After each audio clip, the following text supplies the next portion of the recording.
Great. So good morning, good afternoon, and good evening, colleagues, stakeholders, ladies and gentlemen. It's a pleasure to warmly welcome you to this stakeholder consultation, also on behalf of Her Excellency Ambassador Suella Janina, the permanent representative of Albania, and myself. I warmly welcome you to the second day of the WSIS+20 stakeholder consultations. We thank you for your active participation in this vital process. But before we begin, I would like to invite the Office of the President of the General Assembly to deliver some opening remarks. Office of the PGA, please, you have the floor. Thank you so much, Ambassador Ekitela, and dear participants. I'm Anna-Karin Enström. I am the Special Advisor to the President of the General Assembly on digitalization. So I have a few words to say on behalf of the President of the General Assembly, who is following this process, this important process, very closely. So a very good morning to all participants from the tech community, non-governmental organizations, the private sector, and other stakeholders. This year, we reflect on progress made over 20 years since the landmark World Summit on the Information Society. Your participation today in today's stakeholder consultation is critical and deeply appreciated. The insight, experience, and expertise you bring are central to ensuring this review is inclusive, and that it leads to an equitable, transparent, and fair digital future for all. As you know, our deadline for the 2030 Agenda for Development are fast approaching, and the urgency to bridge the digital divide has never been greater. Digital technologies, when harnessed equitably and responsibly, can be a powerful accelerator of sustainable development. From education and healthcare to agriculture and climate action, they are already transforming how we deliver services, share knowledge, and uplift communities. Yet billions of our fellow citizens still lack access to the tools and skills they need to participate in the digital age. This is not only a technology gap, it is a development gap. And it is a gender gap, a generational gap, and often a geographical gap. Fortunately, we have strong foundation on which to build a more just global information society. The recent Global Digital Compact, adopted as part of the Pact of the Future, is now a solid framework for improving digital cooperation and closing the digital divide. It calls on government and stakeholders to forge partnership to realize the vision of the World Summit on Information Society. A vision of people-centered, inclusive, and developmental-oriented information society. I thank the co-facilitators, the permanent representative of Albania and Kenya, for chairing today's important consultations. I reaffirm our commitment to ensuring this review process is inclusive and transparent. And on behalf of the President of the General Assembly, I urge all stakeholders to actively participate in today's consultation and engage meaningfully in shaping the future we envision. I wish you a productive deliberations and look forward to your invaluable insight. And I thank you very much. Thank you to the OPGA for those inspiring remarks. I would like, just before, as co-facilitators appointed by the President of the General Assembly, we are very pleased to continue this inclusive dialogue as part of the broader WSIS+20 review process mandated by the General Assembly. Today, we build on the first day of consultations, which featured inputs from stakeholders across the Asia-Pacific and the Americas. In today's session, we look forward to hearing from UN system entities and stakeholders from Africa, West Asia, Europe, and the Americas. Your insights will directly inform the WSIS+20 elements paper, which is being finalized in preparation for the zero draft this August. That document will in turn shape the final outcome to be adopted at the high-level meeting of the General Assembly in December 2025. We are also grateful to the member states present today for their ongoing commitment to multi-stakeholder engagement and for listening carefully to the contributions being made throughout this process.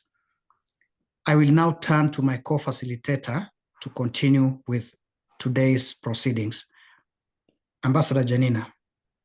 Thank you, Ambassador Local and distinguished colleagues. Again, building on what my colleague already informed you, I would like also to put to your information the fact that on 30th of May, we had the first preparatory meeting and stock-taking session, and we heard from member states. They reaffirmed the WSIS vision as a foundation for inclusive digital development. They also emphasized the role of ICTs in achieving the SDGs, the need to bridge persistent and emerging digital divides, and the of aligning WSIS+20 with the Global Digital Compact. There has been also strong support for enforcing the role of the Internet Governance Forum and for ensuring that digital governance is ethical, inclusive, and human rights-based. A full summary of those discussions is available on the Secretariat's website, and if there is interest, I would invite you to consult this summary. Last week, we had also the opportunity to participate in the UNESCO's conference on AI and digital transformation in the public sector.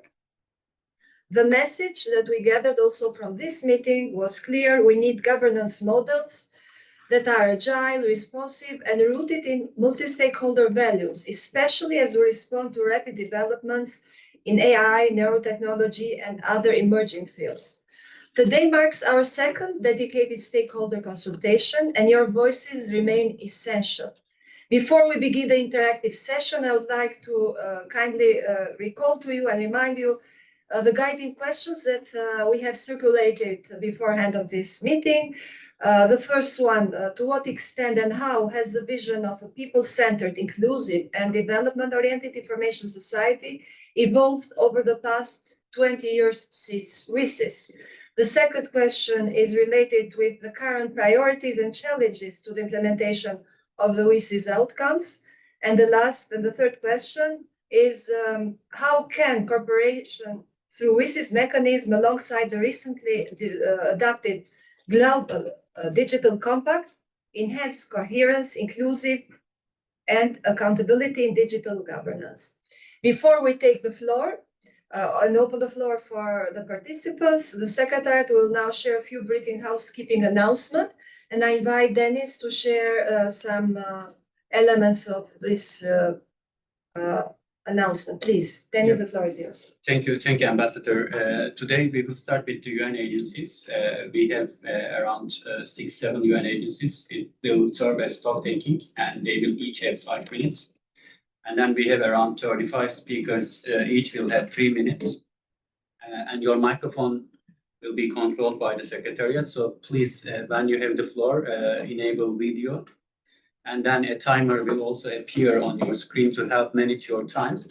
However, we will not cut you, but we hope that everyone will respect to allow all participants a chance to speak.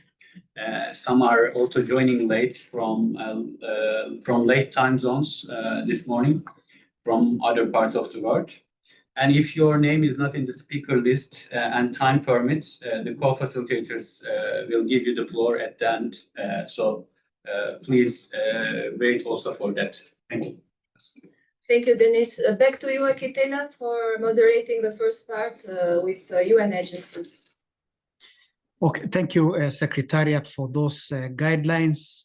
I now would like to introduce or give the floor to the first speaker, Juan Jose Martinez Badillo from UNCTAD. You have the floor. Thank you. Thank you, Ambassador Local, Ambassador Janina, ladies and gentlemen. Thanks for inviting UNCTAD. I will speak mainly about the contribution of the Commissions on Science and Technology for Development, the CSTD, of which UNCTAD is the secretariat, but also add some elements from the perspective of UNCTAD's work on the digital economy. As you know, the Commission on Science and Technology for Development, or CSTD, has a mandate by the General Assembly to undertake the system-wide follow-up to the implementation of the WSIS outcome. The most recent contribution of the WSIS+20 review is therefore guided by the roadmap that was adopted by the CSTD last year at its 27th annual session, and is reflected in the draft resolution submitted to the ECOSOC for adoption, and which is also available for consultation. We'll be happy to share it as necessary. This was the result of a 2-year-long process of multi-stakeholder consultation that culminated in a high-level discussion during this year's annual session, 28th session of the Commission.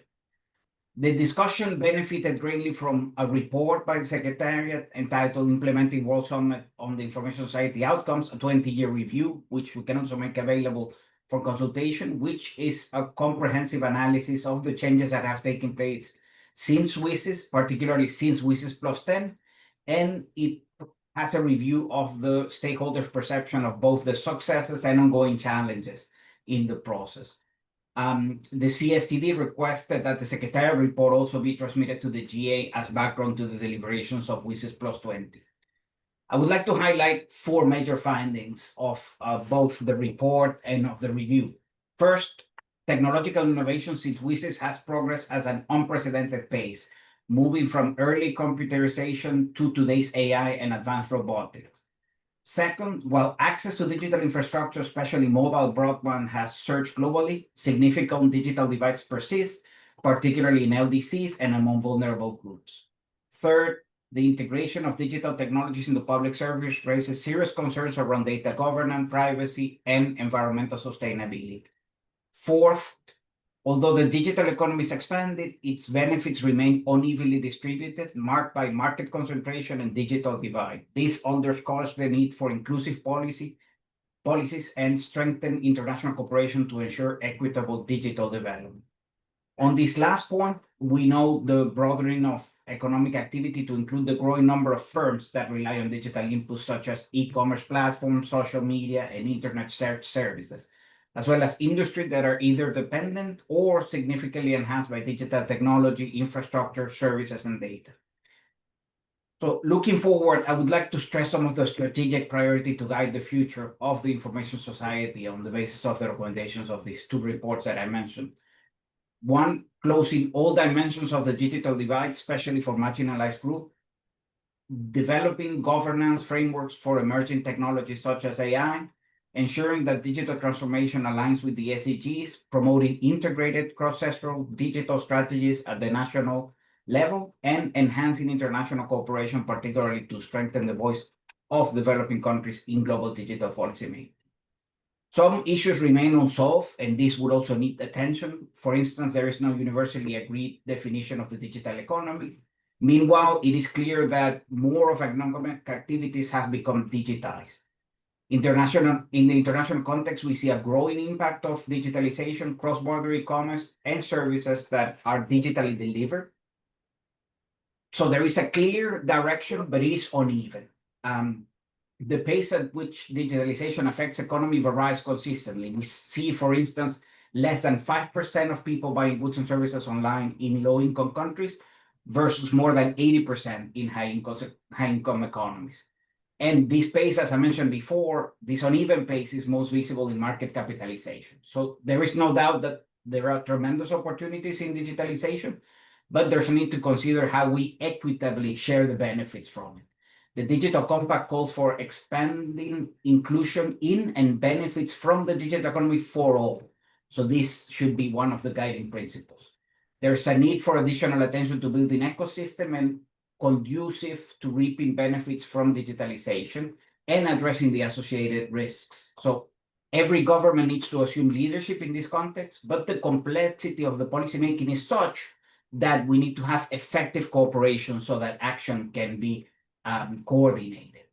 I can speak about the work of the Intergovernmental Group of Experts on Measuring E-commerce and the Digital Economy, which is a valuable platform. And of course, we would like to emphasize that the CSTD and the ECOSOC have a responsibility to provide an inclusive platform in addressing both current and future digital challenges and opportunity, and for building consensus around our shared goals. We look forward to deepening and strengthening this collaboration with you as co-chairs and with colleagues and stakeholders during this WSIS+20 review. I thank you.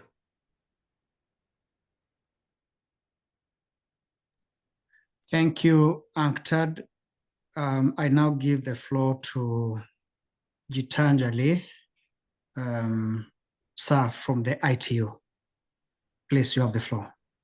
Thank you, Ambassador Lokale. It's nice to see you again. Ambassador Janina, was really nice meeting you in New York. And of course, Ambassador Anna Karine, nice to see you again as well. The WSIS process represents digital cooperation in action, a United Nations process to advance inclusive information and communication technologies.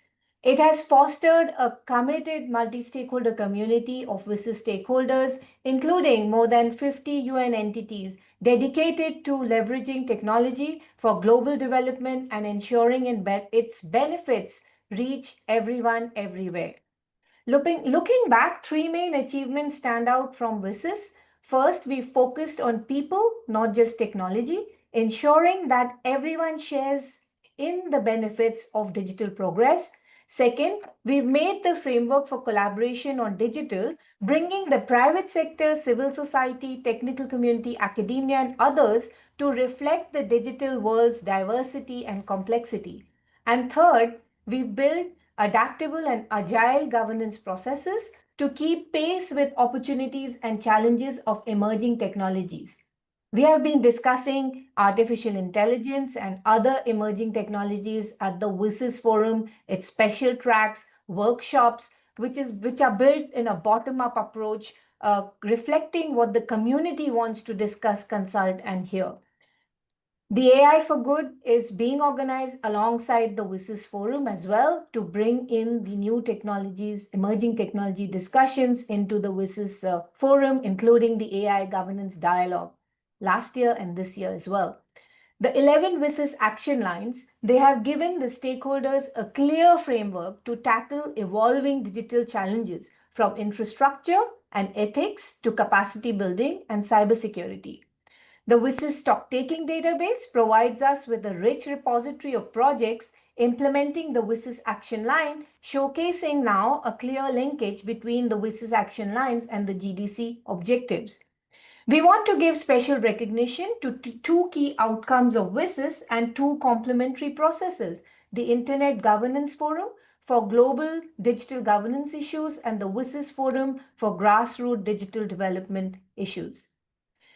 As for the impact of WSIS on UN's work, it is essential to mention that that role that digital now plays in advancing sustainable development. We've seen the world go from 1 billion internet users in 2005 to 5.5 billion today, from dial-up to 5G networks, from fragmented efforts to multi-stakeholder collaboration. 2 decades on, WSIS has stood the test of time as a powerful example of inclusive digital cooperation in action. Our main job is to bridge the digital divide once and for all. The Pact for the Future and its Global Digital Compact, adapted last year, is a milestone in the WSIS+20 process. ITU, UNESCO, UNCSTD, UNDESA initiated a joint WSIS+20 preparatory process in September 2022 that resulted in the design of milestone meetings and decisions, like we saw, for instance, the CSTD annual session, IGF 2025 upcoming, WSIS+20 high-level event, all contributing towards the UNGA WSIS+20 overall review. The annual CSTD resolution on the assessment of the progress made in the implementation and follow-up of the WSIS recognizes the importance of integrating the implementation of GDC commitments into the WSIS architecture in order to avoid duplications and to ensure a cohesive and consistent approach to digital cooperation. We heard UNCTAD mentioning that before me. The WSIS+20 high-level event will also give an opportunity to all stakeholders to interact with the WSIS+20 co-facilitators, and the agenda also includes a WSIS+20 special track at the request of stakeholders. The outcomes of the event will be submitted by the chair to the UNGA overall review as well. The United Nations Group on Information Society has already mapped the key priorities and objectives of GDC with the WSIS implementation process to ensure that digital cooperation is well coordinated. Within the ITU member states requested the ITU Secretary General to submit the roadmap on ITU's implementation of WSIS to the overall review. And in accordance to ITU Council Resolution 1332, members and other stakeholders were invited to provide inputs on sharing their views on ITU's work in the implementation of WSIS, including suggestions related to the review of the WSIS action lines. Some of these have been published with the contributors' consent. Thank you very much. Thank you, Gitanjali. Should be concluding. You can wrap up in 30 seconds if you would like to. Ambassador, yes, just one sentence. The UNGA overall review, of course, is then a very critical opportunity to reflect on past achievements and draw key lessons, inspire a bold shared vision for the future of our digital world. Back to you, Ambassador. Thank you, Gitanjali Sir from ITU, from that comprehensive input. I now give the floor to Cedric Wachtholz from UNESCO. You have the floor. Thank you, Ambassador Lokale, Ekström, and Janina, Your Excellencies, dear colleagues. Last week, UNESCO hosted a WSIS 2.0 branded conference on capacity building on AI and digital transformation in the public sector. And we brought together over 400 in-person participants and 700 online attendees. This event demonstrated the continued vitality and relevance of the WSIS process with highest level participants, and from governments, but also from UN agencies, civil society, and the private sector. Now, I would like to come directly to speak to the three questions raised by you. I'm facing a little bit technical challenges that I will manage.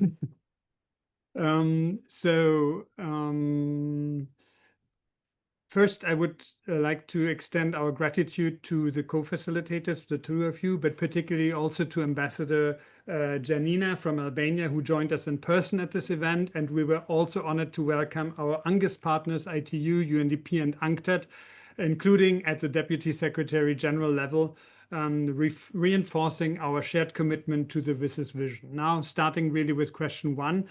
UNESCO says yes to the people-centered, inclusive and development-oriented, but no, we have moved beyond an information society. UNESCO advocated already in 2005 for inclusive knowledge societies, which remain the only term retained in the 2030 development agenda.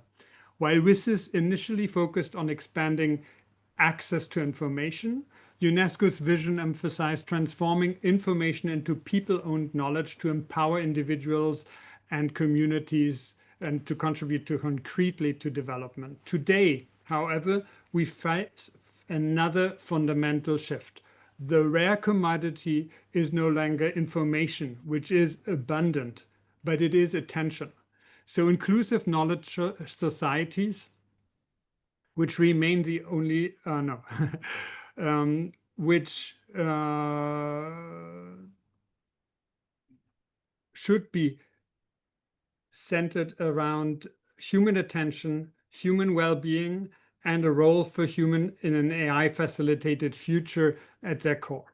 Now, secondly, on priorities and challenges. Our WSIS 2.0 consultation along the WSIS 6 action line UNESCO facilitates identified several critical priorities. First, AI governance. UNESCO's recommendation on the ethics of AI, adopted after multi-stakeholder consultations anonymously by UNESCO member states in 2021, provides a global framework for ensuring AI serves humanity.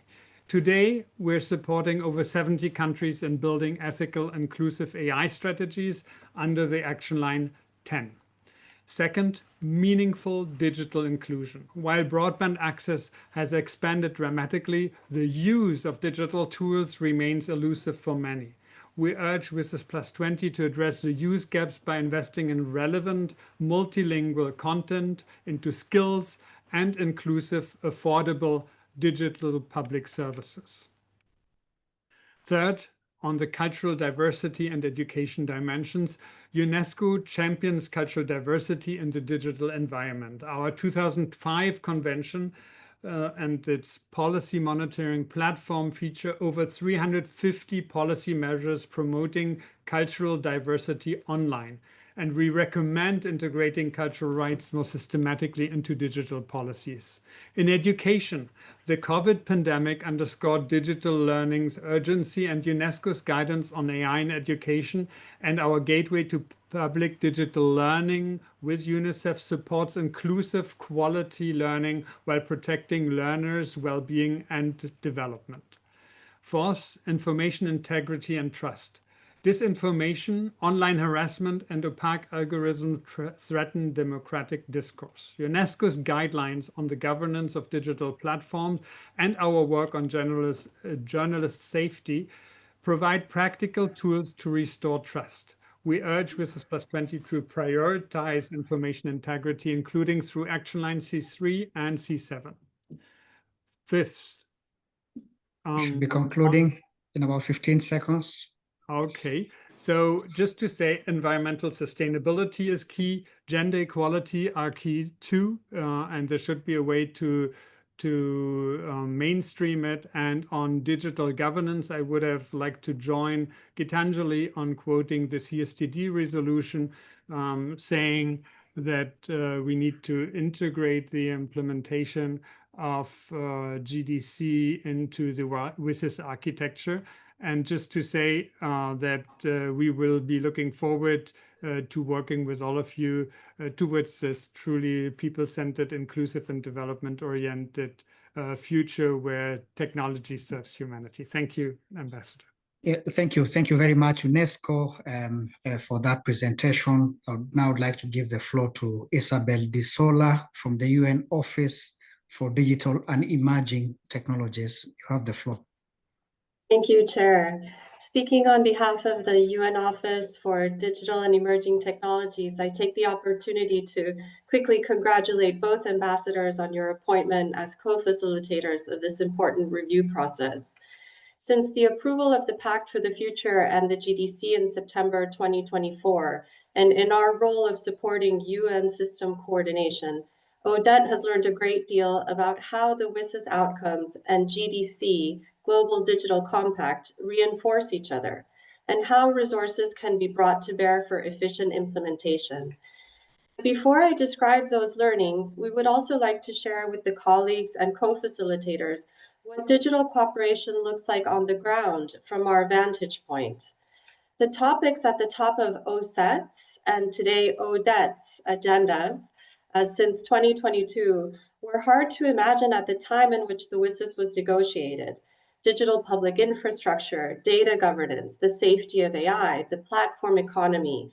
The GDC engages with these topics head on, and though they are relatively new, we are keenly aware that we need multi-stakeholder and international cooperation around them if we are to deliver on their potential for development. The multi-stakeholder approach in digital cooperation is one of the most important legacies of the WSIS process, which Odette hopes to continue. We've also successfully engaged newer communities and networks of practice as a UN system over the years. For example, the open source community, tens of thousands of coders strong, or the burgeoning networks of AI scientists, or volunteer fact checkers working to fight disinformation online. They may have engaged with the UN by opening all kinds of doors, but they share many of the same goals as the WSIS community for a safe, open, human rights respecting online space. Indeed, over the years, the ecosystem for digital cooperation has been enriched and enlarged. The GDC is an annex of the Pact for the Future. Conceptually, it's one part of the six-pillared pact, which is meant to be a multidisciplinary but holistic approach to complex global challenges. There are many entities and processes linked to delivery of the Pact's great ambitions, including the WSIS. In our recent experience, Odette has found the GDC and WSIS are very complementary at the level of substance. We cannot approach the challenges outlined in the GDC without first tackling challenges identified by the WSIS. For example, the call to support multilingualism made in the WSIS rings ever true for the GDC, where in the context of rapid LLM training, existing biases in content online are reproduced in AI. We have learned a great deal about aligning the architectures of the WSIS with GDC objectives. Over the past 8 months, the Executive Office of the Secretary General led a rigorous effort to plot out all of the milestones supporting PACT implementation over the next 2 years. A new working group on digital technologies, co-chaired by ITU and Odette, welcomed the mapping mentioned by my colleague Gitanjali, which shows how WSIS contributes to GDC implementation. We thus now have at our disposal a tracking tool for GDC implementation in real time, which includes activities from WSIS action lines. In these challenging times financially, we've been encouraged to see how existing projects at ITU, UNESCO, UNDP, UNCTAD, the OHCHR, UNU, UNIDO, ITC, across the UN system propel GDC implementation forward in an efficient fashion. While many WSIS architectures contribute to GDC implementation, it is important to note that there are other efforts outside of the WSIS trajectory that also have an important role to play. In New York, we're following the negotiations for an independent international scientific panel, which will be accountable on terms yet to be decided. Or there are human rights related objectives in GDC, which will be overseen by the UN Human Rights 30 Council. seconds. Thus, from Odette's perspective, we believe that the CSTD resolution encourages GDC implementation through existing WSIS architectures where that is efficient and relevant. And in many cases, it's already happening. We thank you, ambassadors, for the opportunity to provide our remarks and look forward to collaborating with our colleagues at UNDESA and across the system in this exciting review. Thank you. Thank you so much, Isabel De Sola from the UN Office for Digital and Emerging Technologies. I now give the floor to Yu Ping Chan from the UN Development Program, UNDP. You have the floor.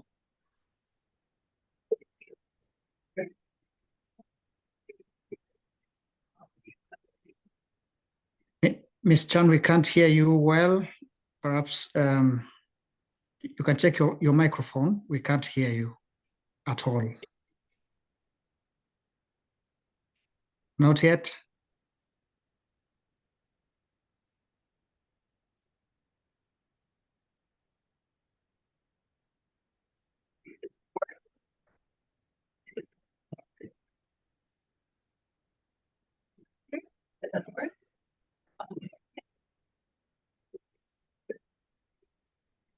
No, we still can't hear you.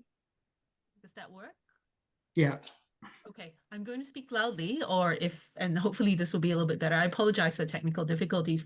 On behalf of the United Nations Development Program, let me extend my congratulations to the representatives for their appointment as co-facilitators and extend the UNDP's full support and readiness to facilitate and support in any way you might need. And so thank you again for this opportunity for the UNDP to reflect on the WSIS process and the process forward. What we would say, I think, is that a little bit as how similar colleagues had mentioned from the UN system, we see the principles of the WSIS process as very enduring. And so it is actually foresighted of the people who negotiated WSIS 20 years ago to really put in place such elements as capacity building, enabling environment, and really these through lines which remain relevant even to today. And even though the tools might be a little bit different, I think we've heard other colleagues mention artificial intelligence, digital public goods, digital public infrastructure, open source. The approach that WSIS embodies remains relevant as of today and guides the way the UN system and perhaps the international community approaches digital cooperation. And so what our suggestion would be is that in the evolution of WSIS, we remain focused on those principles of people-centeredness, inclusive development orientation as the approach to which we foresee the evolution of the use of digital technologies. And so we also think that, for instance, the WSIS+20 review could reflect on digital public goods, artificial intelligence, environmental sustainability, human rights standards, and so forth, in essence, bringing together these global discussions that have taken place at the international community. And in fact, the focus of the United Nations Development Programme, where we look to serve the over 170 countries and territories in which we have offices, is to ensure that there is impact from these global discussions that are taking place at the UN and other forums as well. And so the focus on impact perhaps is looking to where the WSIS action lines can action and implement the areas of the GDC, the global digital discussions that have happened, and really land this in country practice and delivery.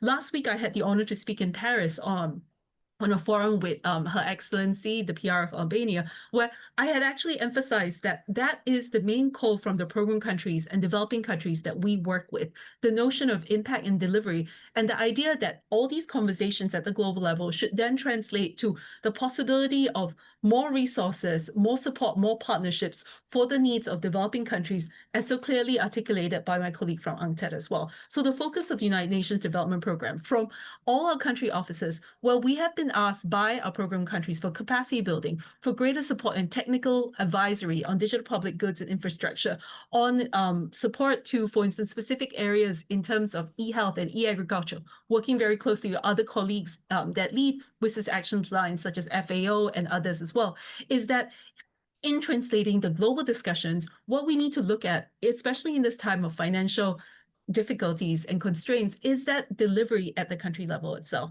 And so this conversation around priorities and future, and especially the complementarity of the various discussions, would be very useful, we think, from a programmatic perspective and from a UN system perspective, to really underline the need for delivery and focusing on the idea of mobilization of resources and partnerships to meet the in-country demand and needs, and to identify the importance of the elements that WSIS has actually focused on from the start, the notion of development-centeredness, inclusiveness, and people-centeredness in all these particular action lines. So the WSIS+20 review, from our perspective, is an opportunity to underscore these elements, bring on the fresh areas or the new areas that have come since the last 20 years, such as artificial intelligence, digital public infrastructure, digital public goods, all of which UNDP are working on, but then really wrap them in the through lines that come from the WSIS itself. The focus on people-centeredness, on capacity development, on the enabling environment, and as well, the notion of really equipping ICT policymakers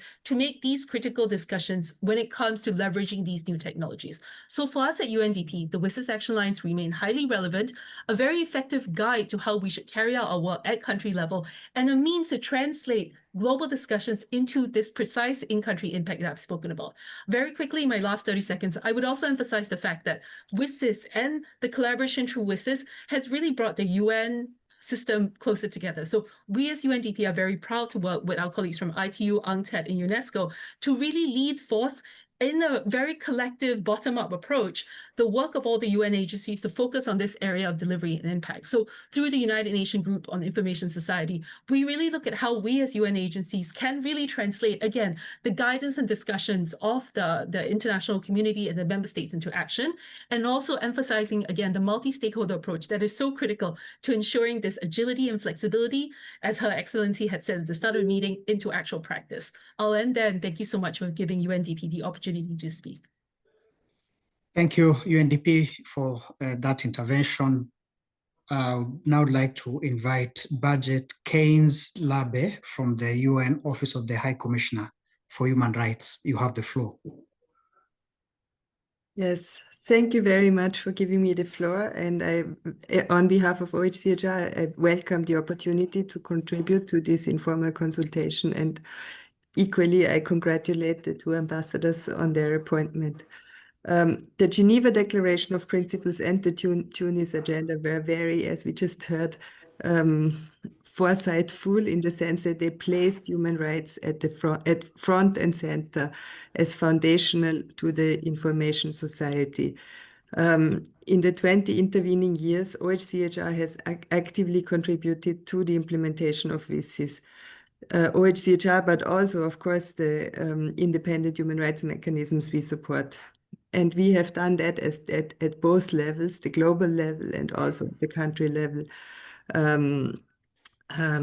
through engagement with different stakeholders at the country level as well. We have done so in terms of working on internet access, including the digital divide and discriminatory patterns, but also on internet shutdowns. We have worked on strengthening privacy and attracting attention to gaps in relation to data protection.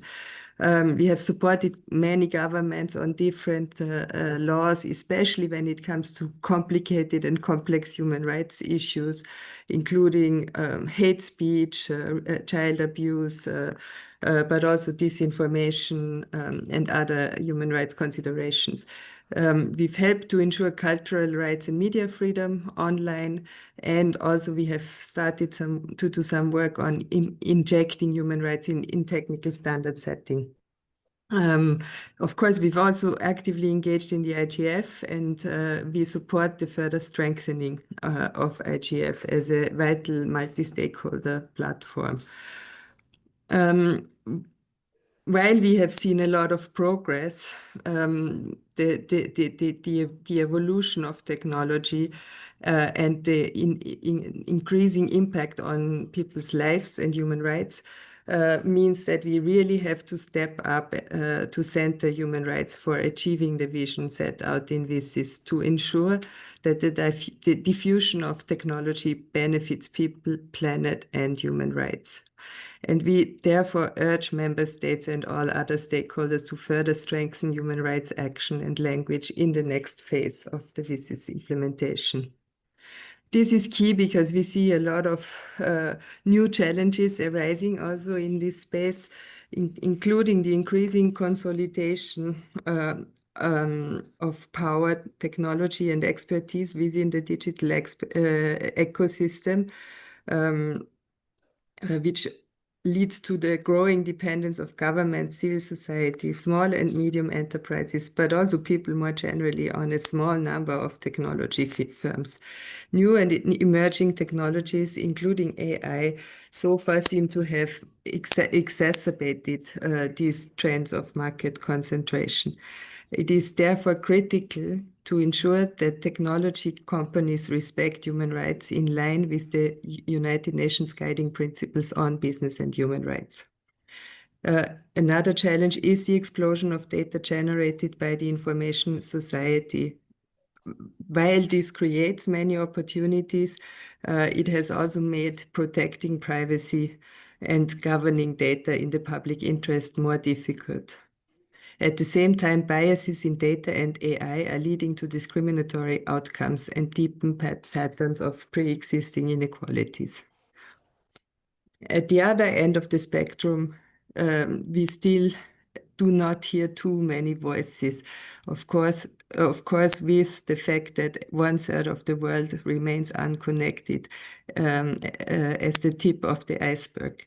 But as we've heard from UNESCO also, there are also digital literacy questions that exacerbate the inability to really benefit from the information society. And maybe just to conclude, let me say human rights help us with two things in this landscape. They tell us how to approach these questions of regulation and the shaping of the digital environment by involving the people and hearing those who we would otherwise not hear. But human rights also, with the body of law that has been developed over the last 50, 60, 70 years, gives us some substantive guidance in terms of data protection and privacy. And we look forward to continuing to constructively engage in the process. Thank you very much. Thank you very much, OHCHR, for that intervention. I would now like to invite Maktar Sek from the UN Economic Commission for Africa. Please, you have the floor. Thank you, Ambassador.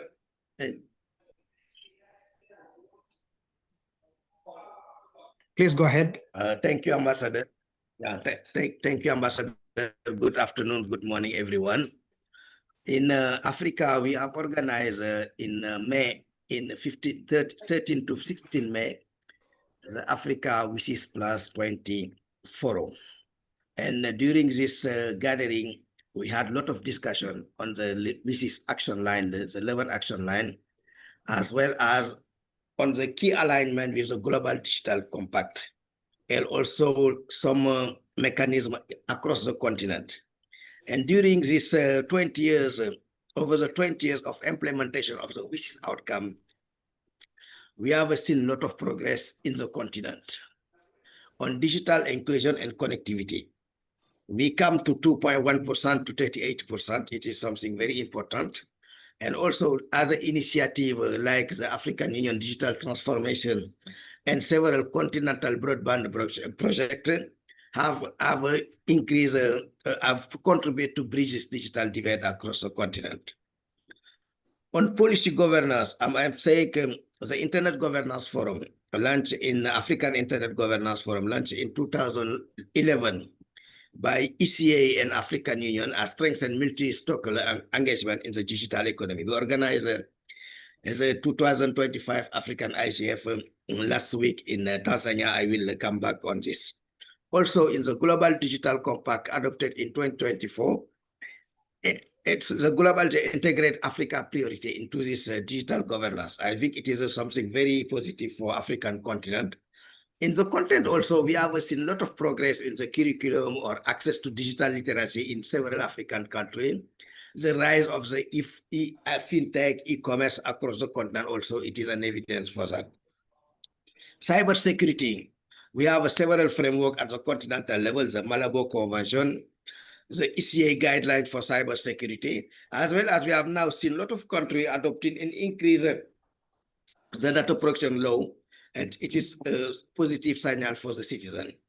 On digital public infrastructure also, we have seen a lot of progress in the continent with this development of digital ID, access to e-government service and healthcare also, and as well as financial service. Also, another important impact for WSIS, it is now all government integrates this digital technology in their national political development plan. It is something very positive for this WSIS. However, we have some key challenges. One, it is this affordability access. The costs remain very high in the continent. The regulatory also, it is a harmonization of the regulatory is something we have to work more, given this emerging technology. Data governance also, it is remain an issue on the continent.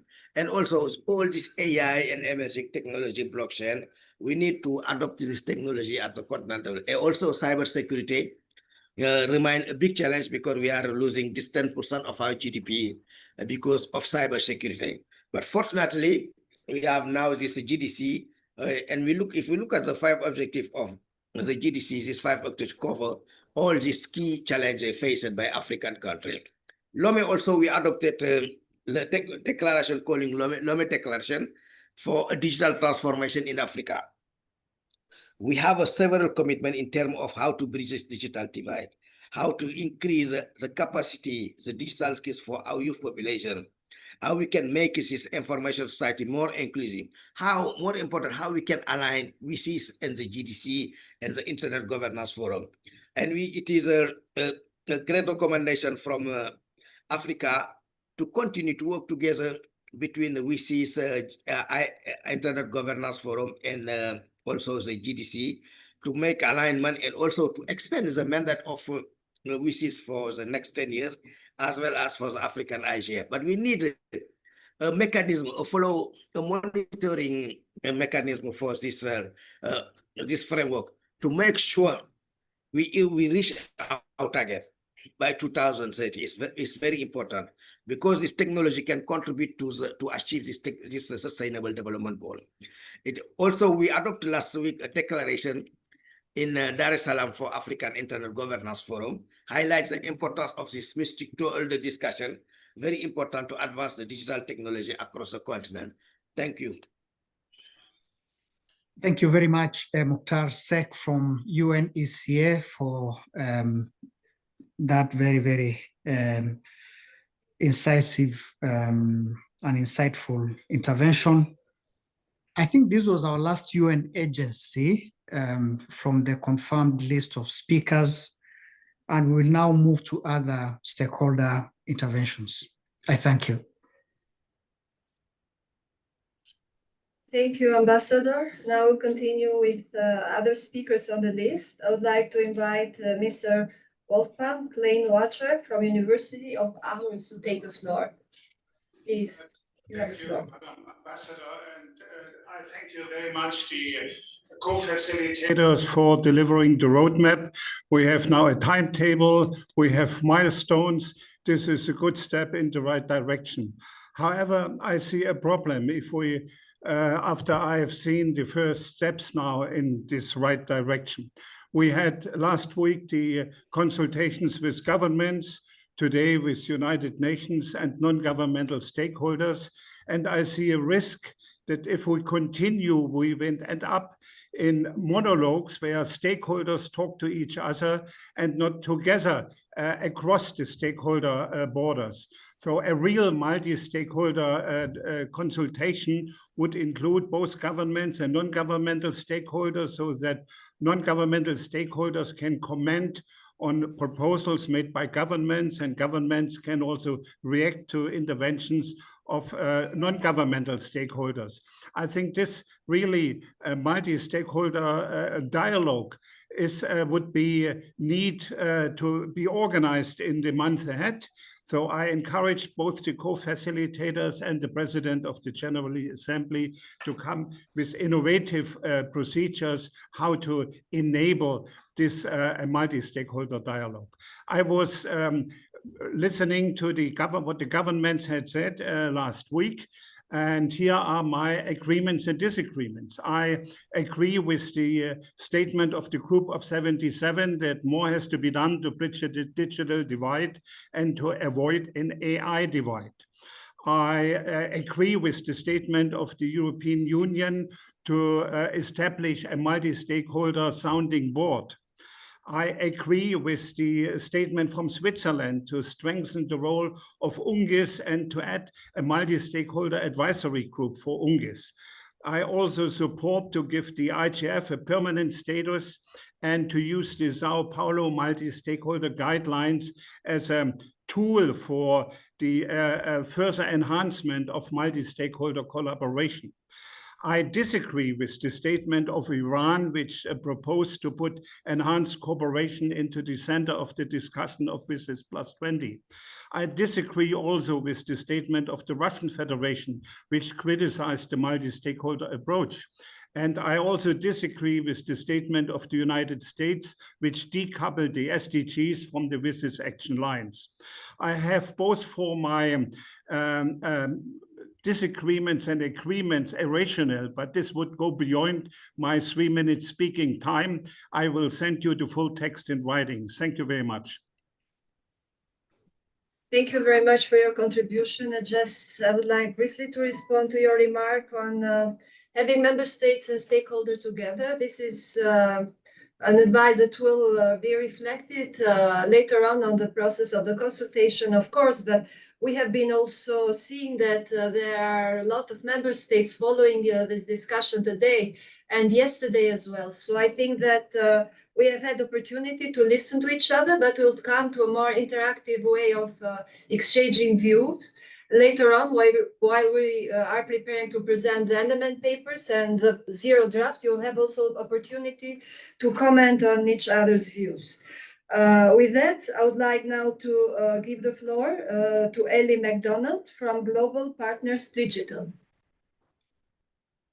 Your Excellencies, colleagues, thank you for this opportunity to share our views.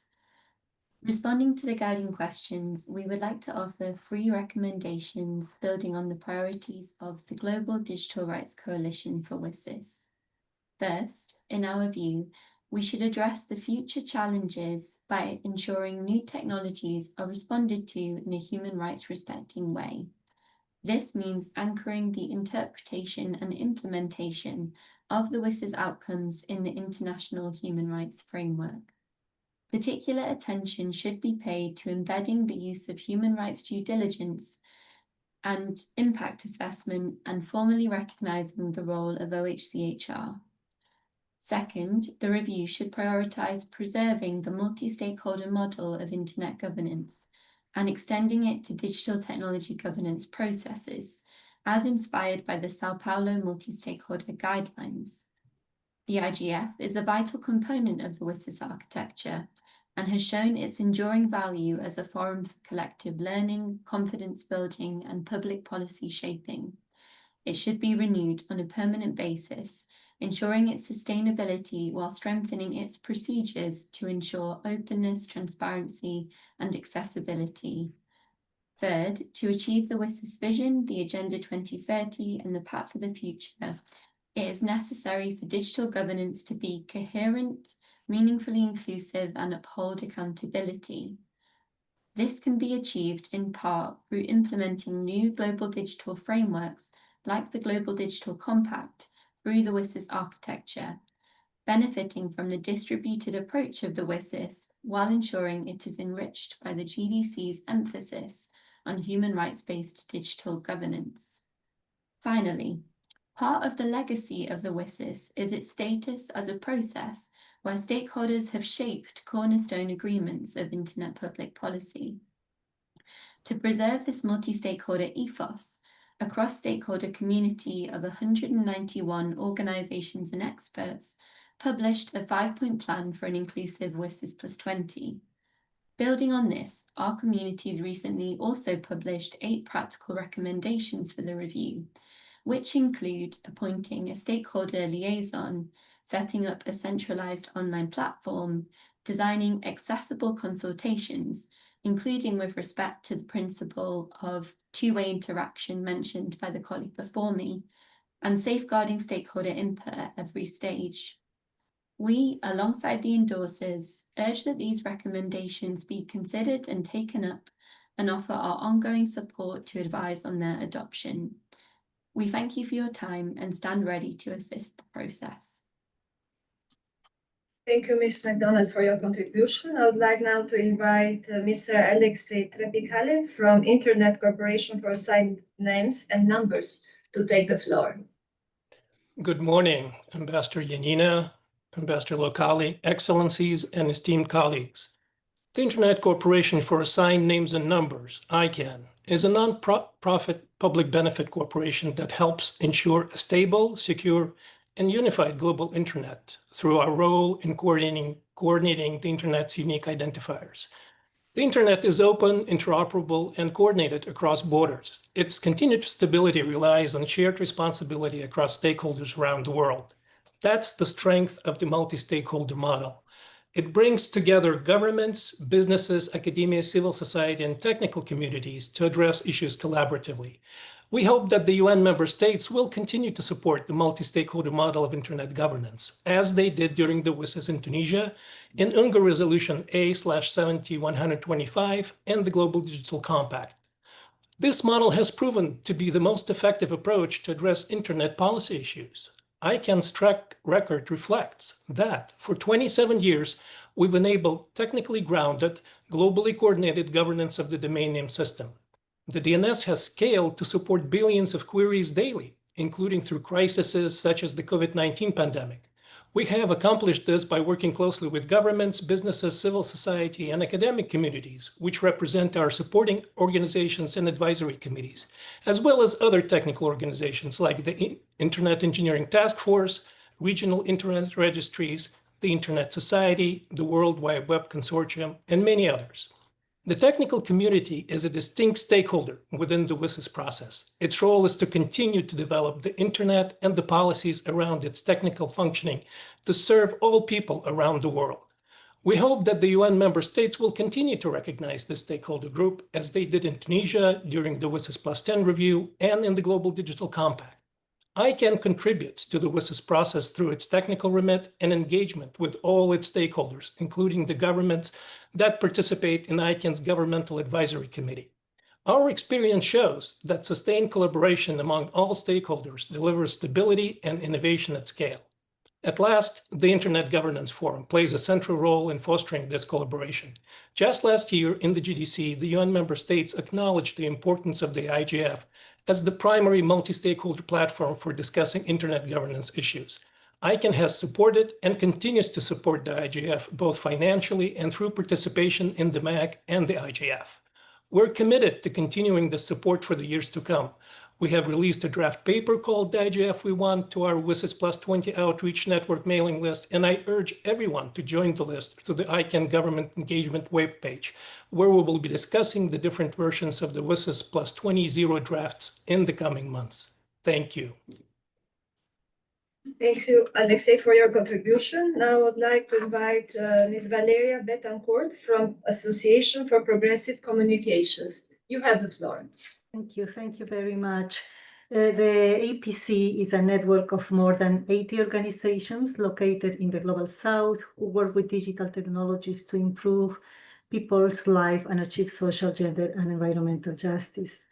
The WSIS vision remains as relevant today as in 2003. While the overall framework remains fit for purpose, we can address evolving challenges by updating action lines, targets, and commitments.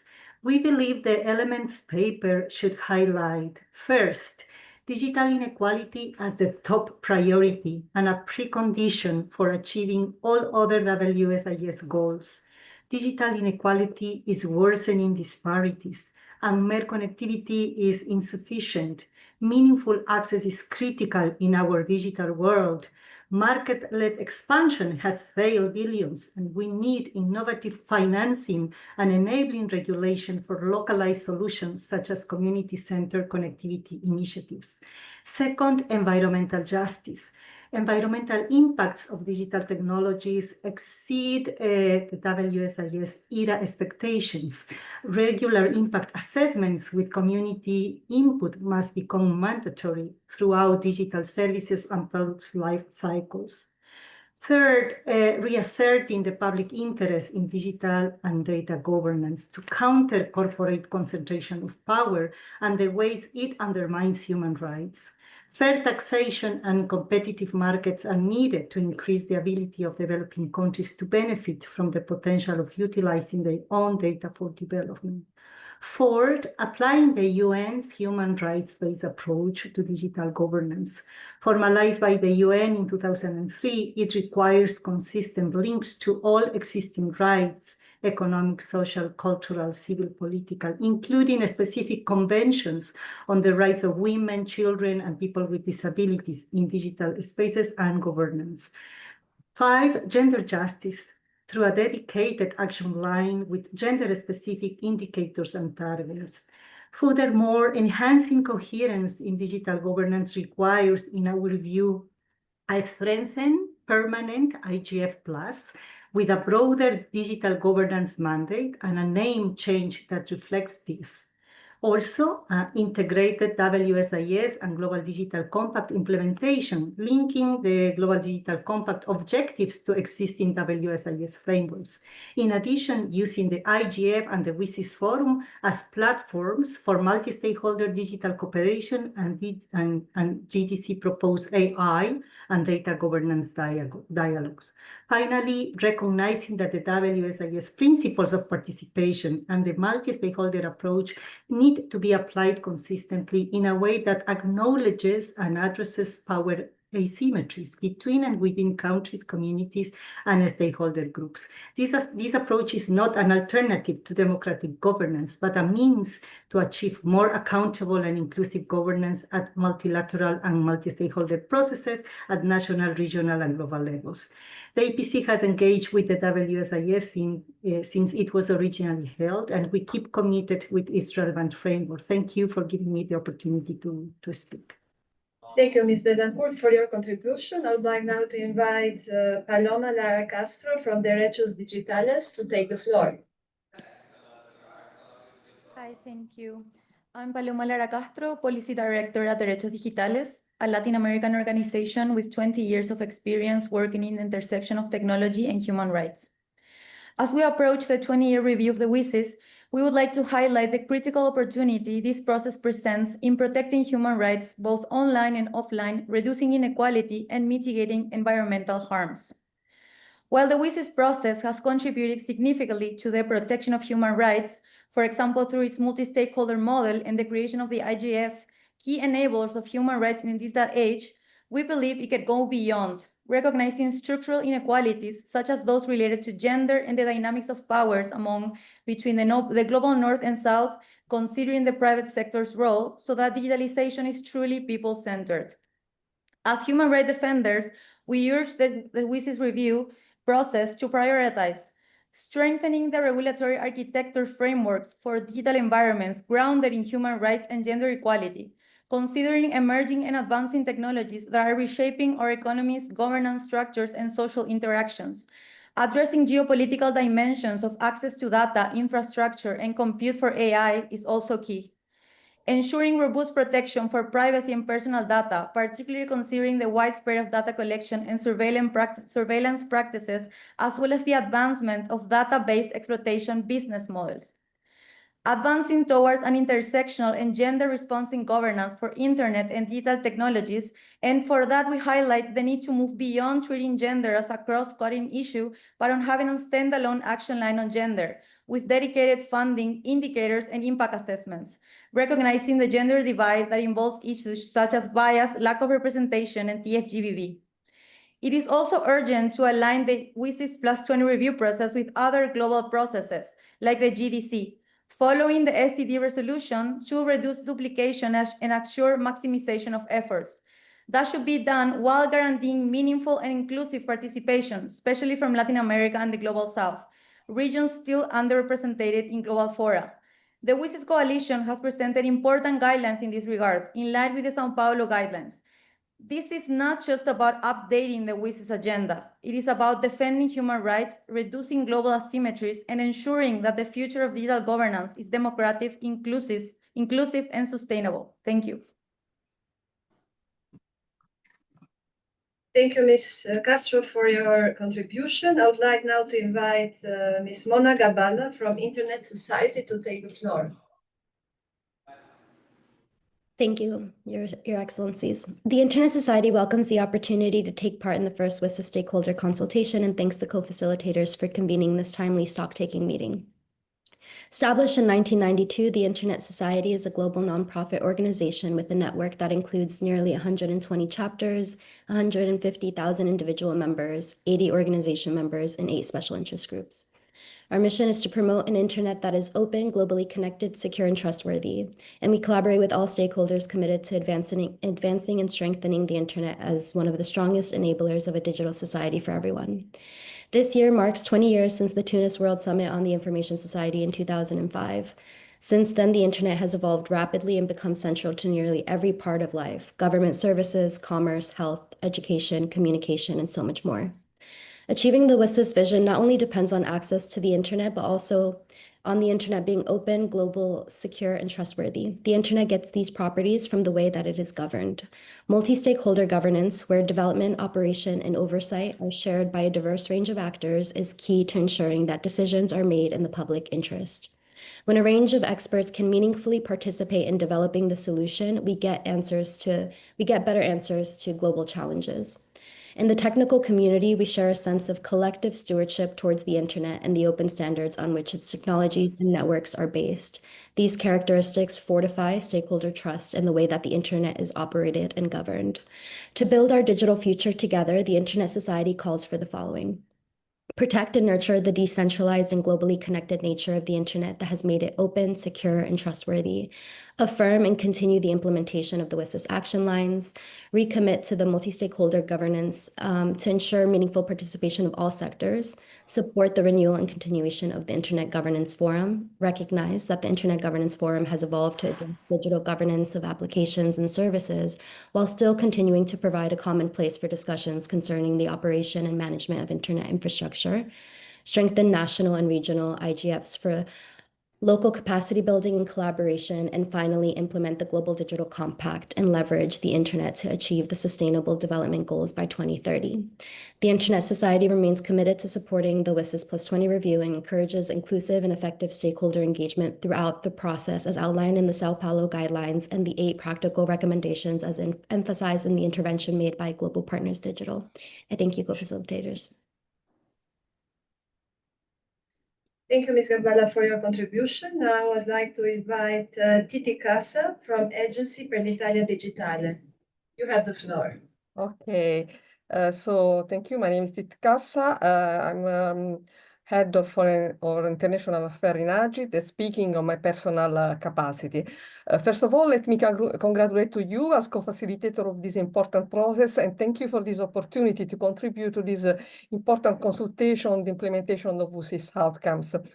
Over the past 20 years, the WSIS framework has been instrumental in advancing universal and meaningful connectivity, reducing digital divides and contributing to the SDG through a human-centric, multi-stakeholder and right-based digital transformation. But today we face new and urgent challenges like artificial intelligence, environmental sustainability, gender equality, data governance, misinformation, and while billions still lack meaningful connectivity. So these issues require updated responses, but not necessarily a new framework, as the WSIS framework is still relevant as today. And we need to focus and continue the effective implementation of the existing action line without reopening new action line. But the WSIS+20, I think, must be more than a milestone. It must be a turning point. We need to strengthen the WSIS approach and to have a more interconnected and more inclusive approach. That means align the WSIS process with the Global Digital Compact, avoiding duplication and fostering synergies between multilateral cooperation and multi-stakeholder engagement.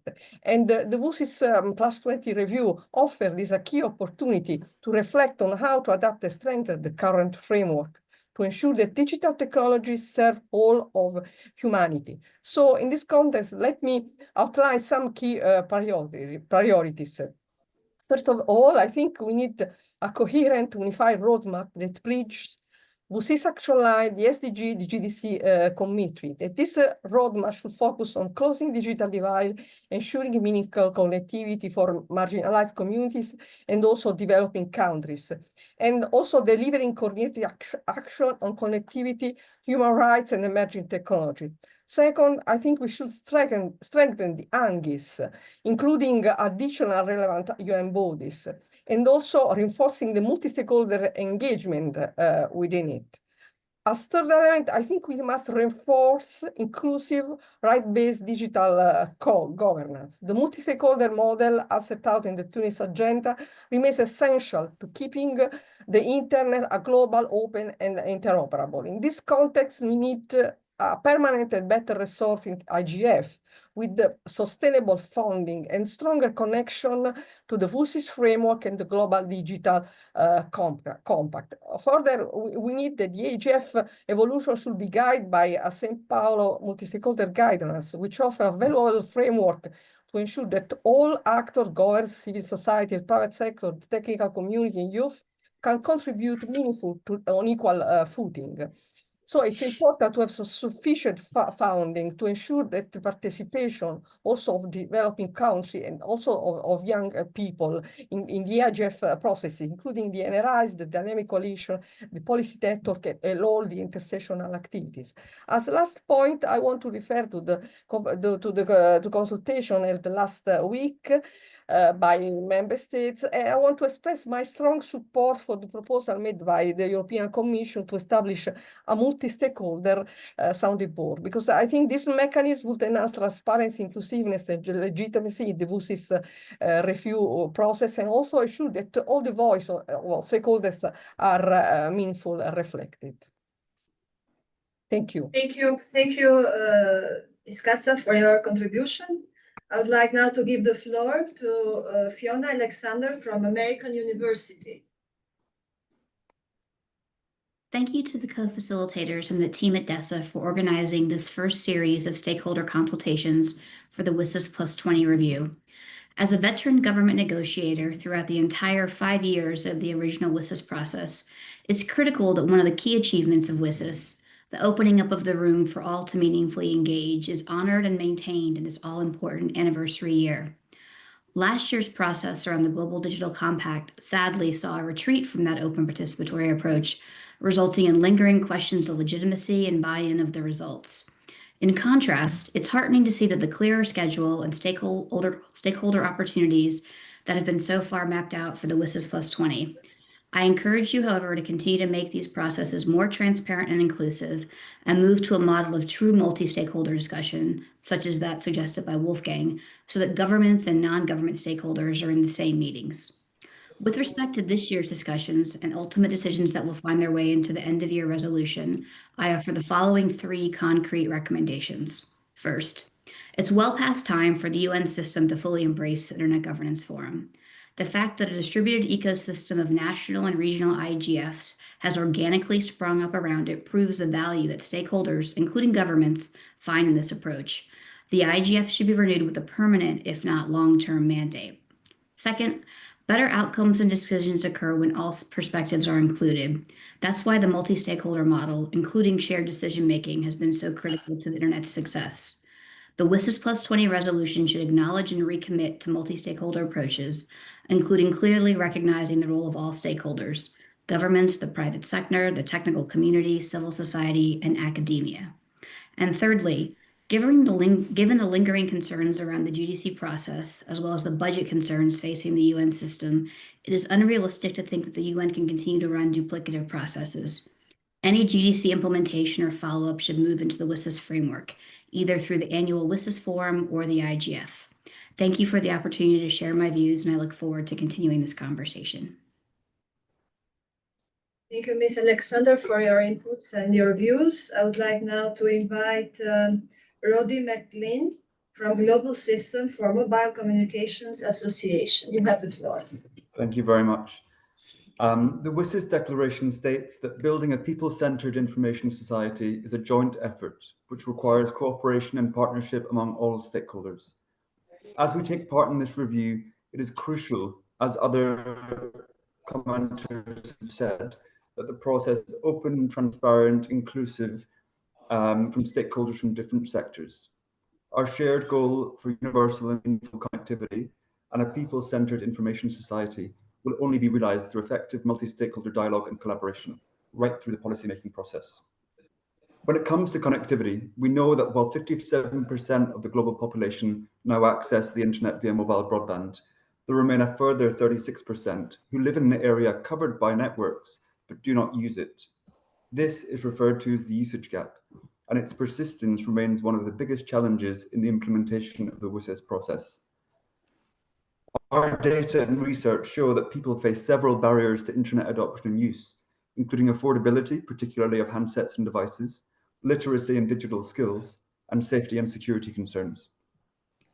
As the review takes place, it must refocus multi-stakeholder efforts on addressing these barriers and ensuring that people everywhere can realize the benefits of connectivity. With that said, we must also reckon with the challenges of tomorrow. Exponentially rising demand for more data at faster speeds is a trend which shows no sign of letting up, and it will surely only intensify with the increased rollout and adoption of AI. Today, with 5G currently representing just 25% of global network connections, substantial investment is needed to increase the coverage and availability of these high-speed data connections.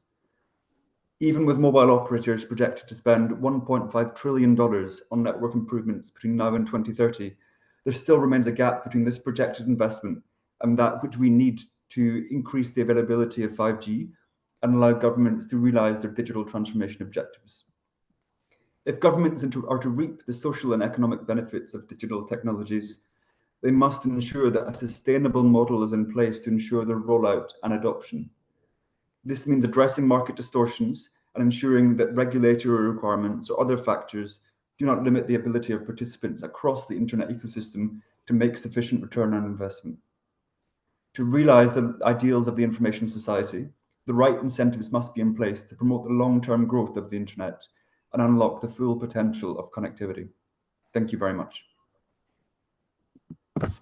Thank you, Mr. McLean, for your intervention and for your input.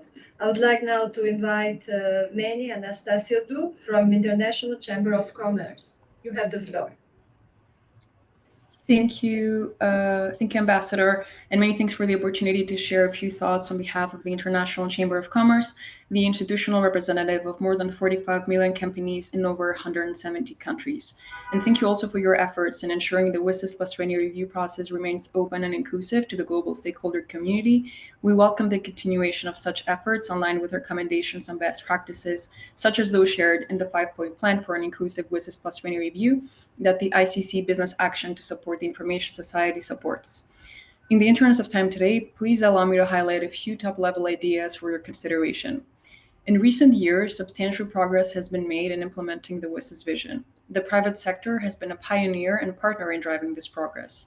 Businesses invest in transformative digital infrastructure, meaningful connectivity, and accessible digital products and services. Moreover, through capacity building programs, businesses equip individuals and communities with the necessary digital literacy and technical competencies. Business innovation, tied with the collective contributions of the multi-stakeholder community, is the designated vehicle to drive the WSIS vision into the future. But despite significant progress, recent developments continue to show that the multi-stakeholder model is not embraced or considered by all, indicating continued challenges in extending the benefits to the next billions. In order to achieve the WSIS vision, ICTs must be accessible, affordable, and relevant to the needs of everyone, everywhere. This includes policy frameworks built on stable legal and regulatory grounds, unimpeded global data flows built on trust, and policy frameworks that take a holistic approach across economic, technical, socio-cultural, and overarching governance factors.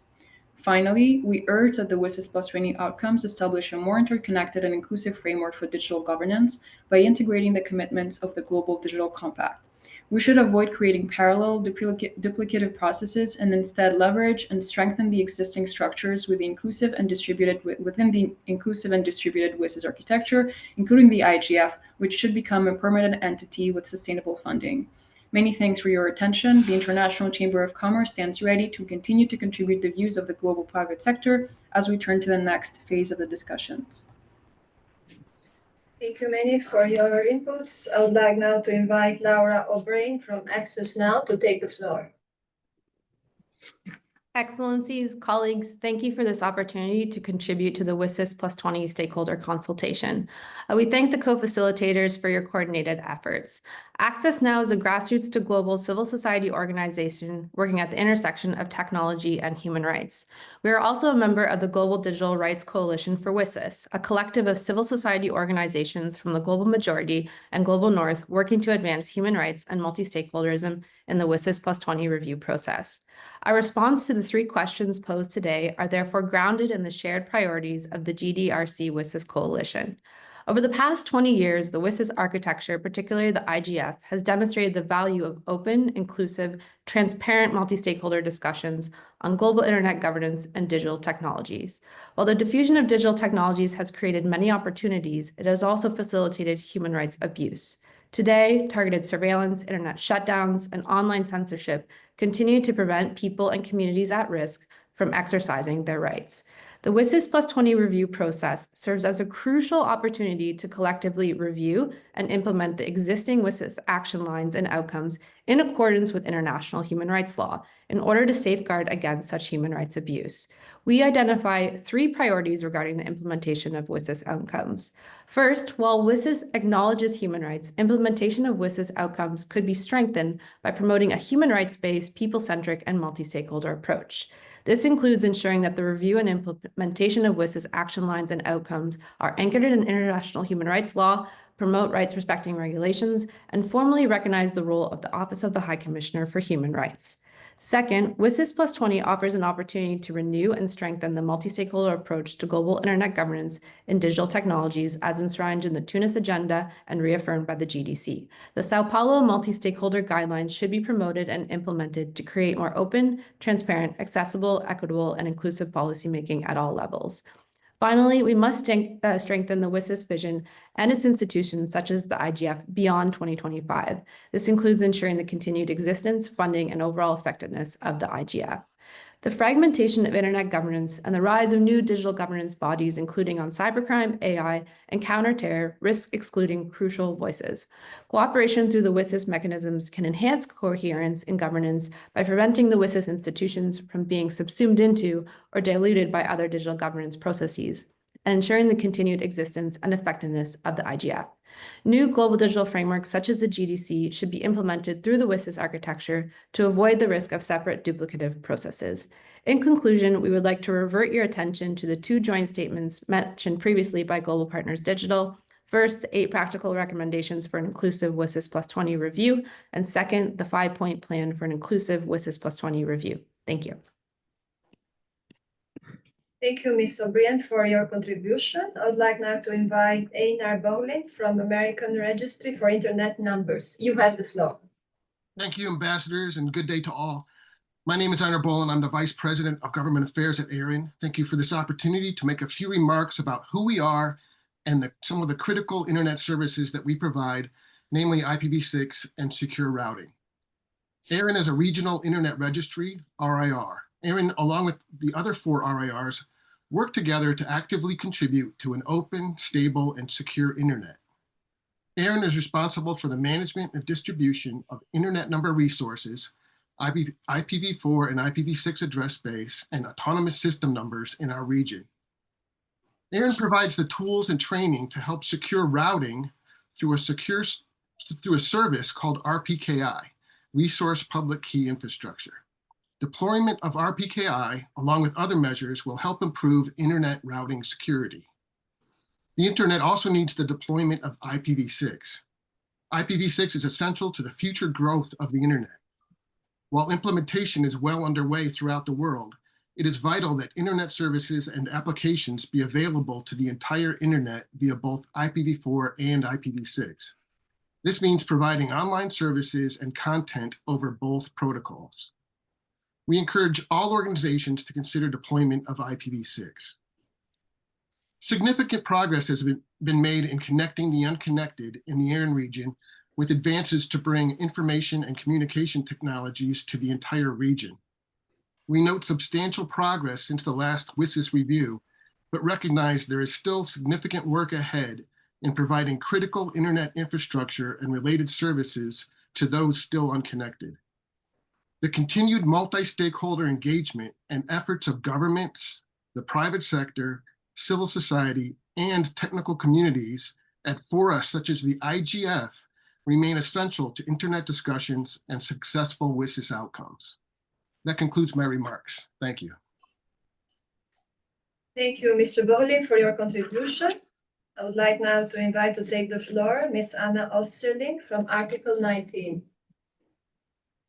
Excellencies, colleagues, thank you for this opportunity. My name is Anna Osterling, and I speak on behalf of Article 19, a local to global human rights organization focusing on free speech and related rights. Given the time limit, I will focus on 3 core asks for the WSIS+20 review as per the second and third questions for today's session.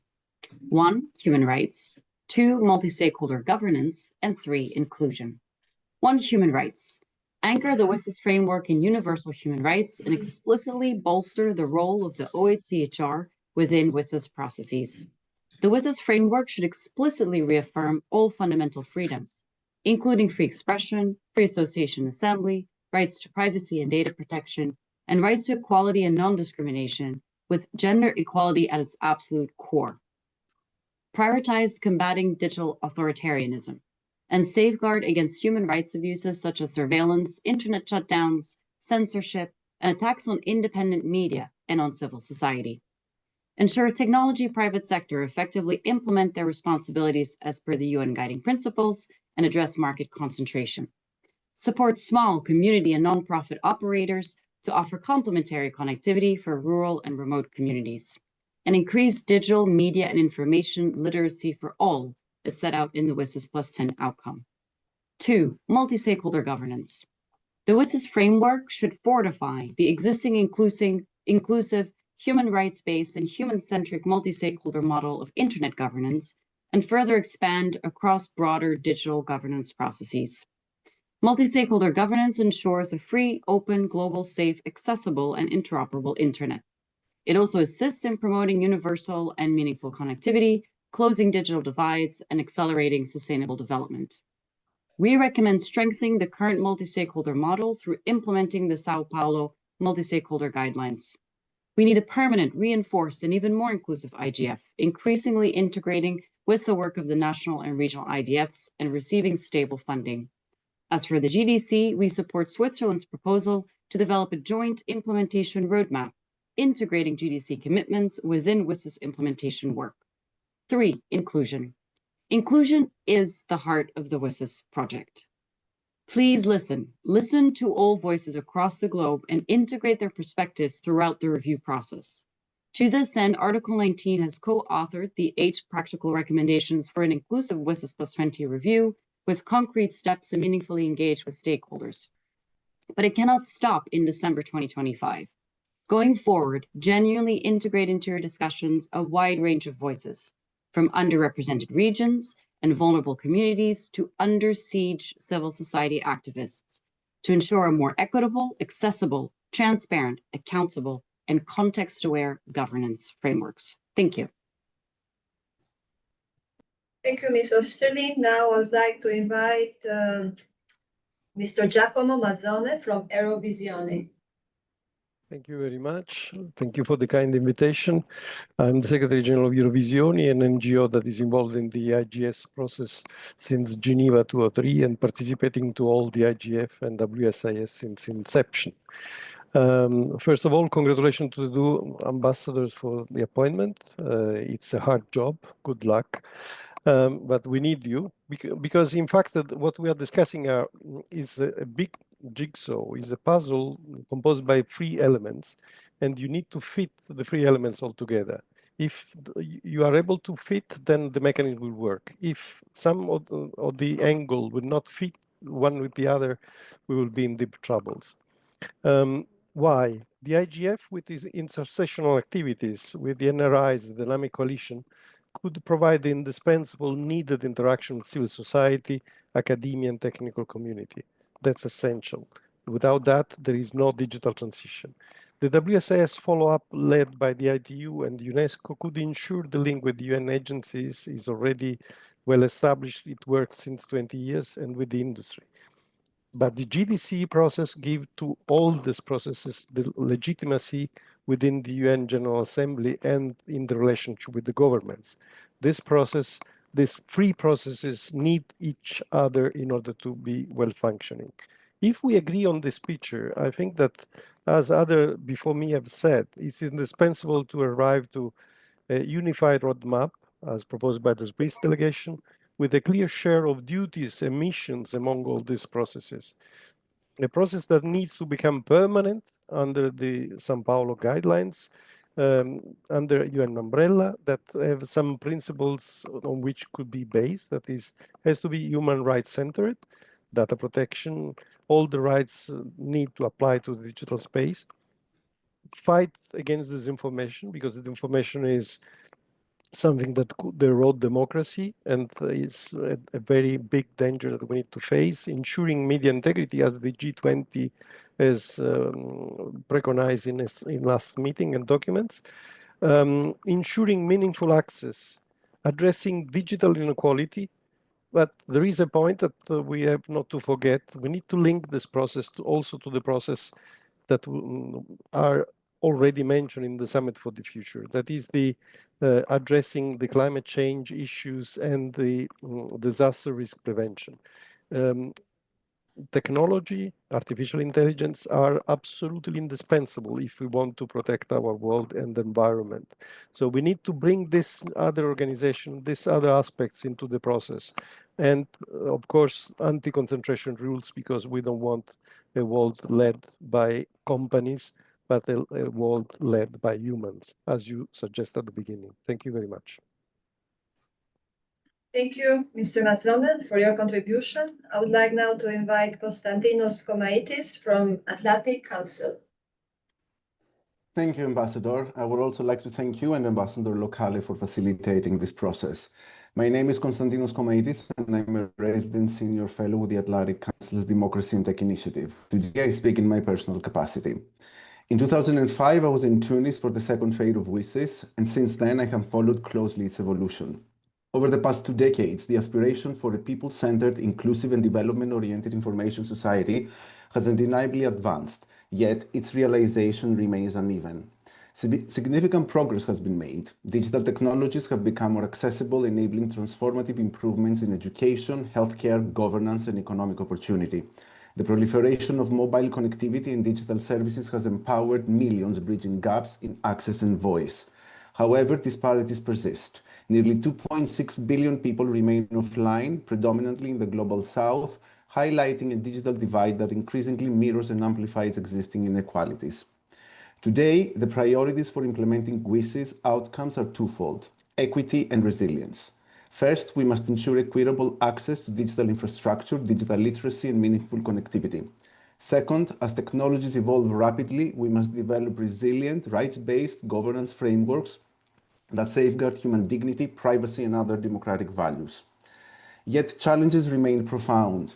Fragmentation of digital governance, data monopolies, misinformation, cyber insecurity, and the weaponization of digital tools are growing threats to the inclusivity and development orientation WSIS envisioned. At the same time, governance is increasingly fragmented, mainly due to geopolitical tensions and the lack of collaboration. Efforts to maintain an open, interoperable, and global internet are under strain. In this context, supporting and strengthening the multi-stakeholder model is crucial, and the Sao Paulo multi-stakeholder guidelines provides a useful reference. Multi-stakeholder dialogue can help establish shared norms, reduce policy fragmentation, and build trust. The implementation of the GDC should be anchored in the multi-stakeholder process and the community of the Internet Governance Forum. To this end, the IGF must be safeguarded.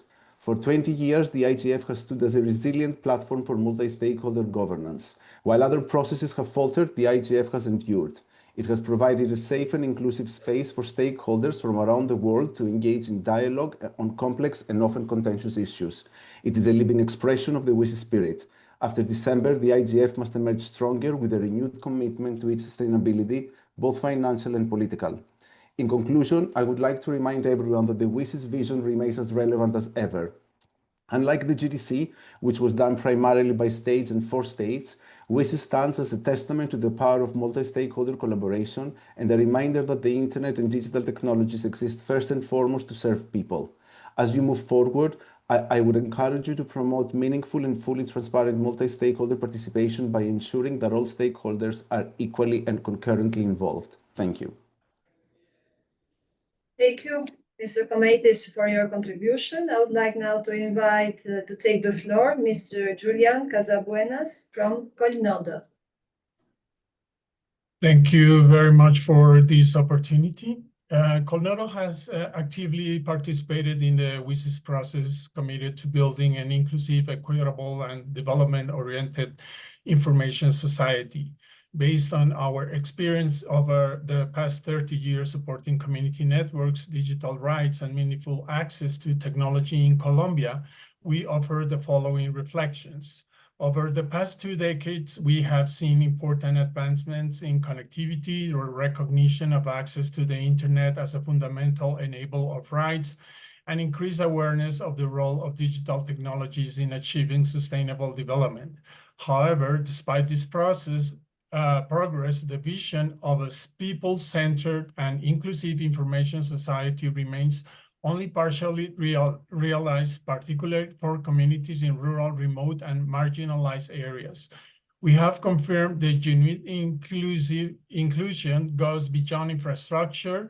It requires community empowerment, local ownership of networks, digital skills, and policy environments that enable bottom-up solutions. The recognition of community networks as legitimate actors in the ecosystem has been a key step forward, but more needs to be done to reflect this vision consistently in national and global digital strategies.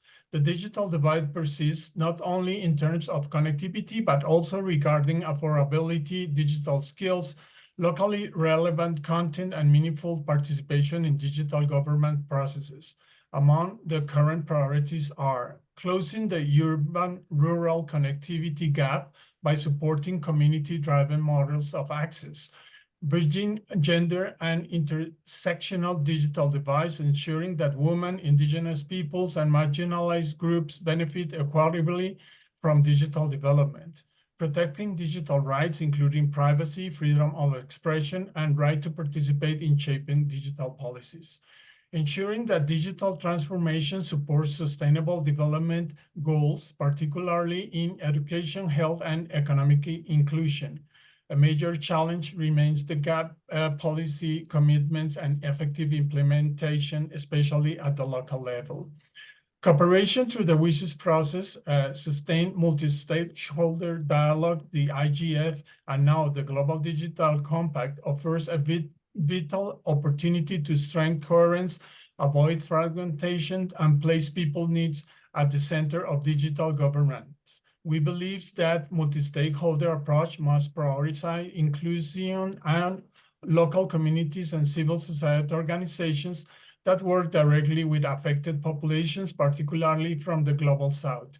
The WSIS process, the IGF, and the GDC should complement each other, reinforcing commitments to universal, meaningful connectivity and aligning with human rights frameworks. Transparent, inclusive, and accountable governance mechanisms are needed to ensure the commitments translate into concrete actions that close digital gaps and foster sustainable community-driven development. Colnado remains committed to working with global, regional, and local partners to advance this vision of an information society that truly empowers people, leaving no one behind. Thank you. Thank you, Mr. Casabuenas, for your contribution. I invite now Mr. William Drake for Columbia Institute for Teleinformation. You have the floor. Thank you very much to the co-facilitators and DESA for giving stakeholders the opportunity to speak here today. As others have said, hopefully in the future, there'll be chances for direct interaction with governments as we had during the Tunis phase and as we have in multi-stakeholder institutions.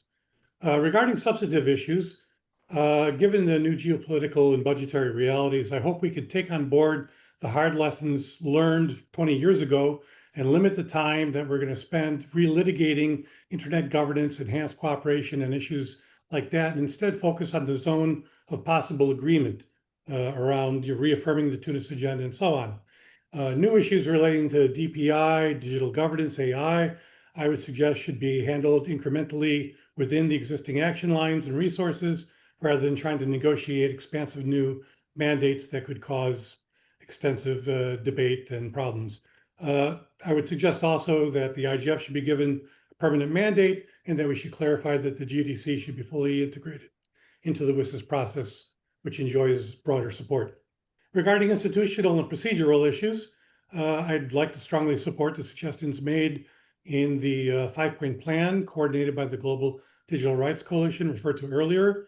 It's great that we're able to do this via Zoom and so on, but at the same time, we still fall quite short of actually multi-stakeholder engagement as practiced in other institutional environments that matter for global digital governance. And I hope we can make further progress in trying to up the game of the United Nations in this respect.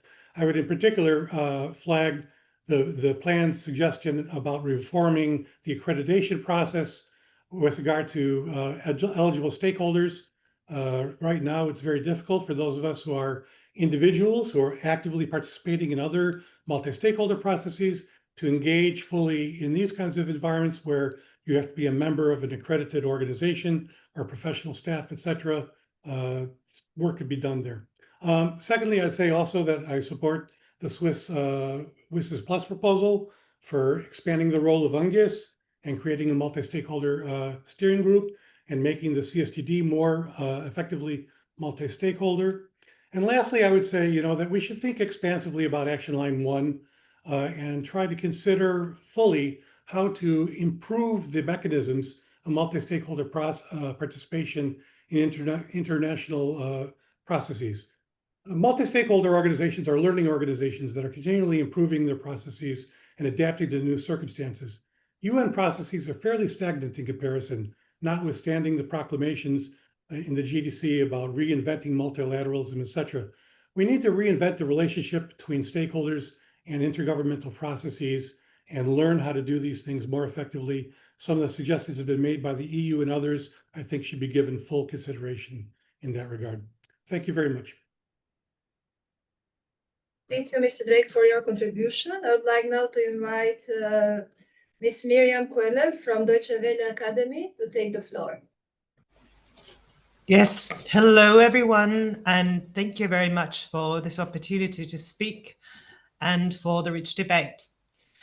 My name is Miriam Köhler. I work with DW Academy, the media development wing of German international broadcaster Deutsche Welle.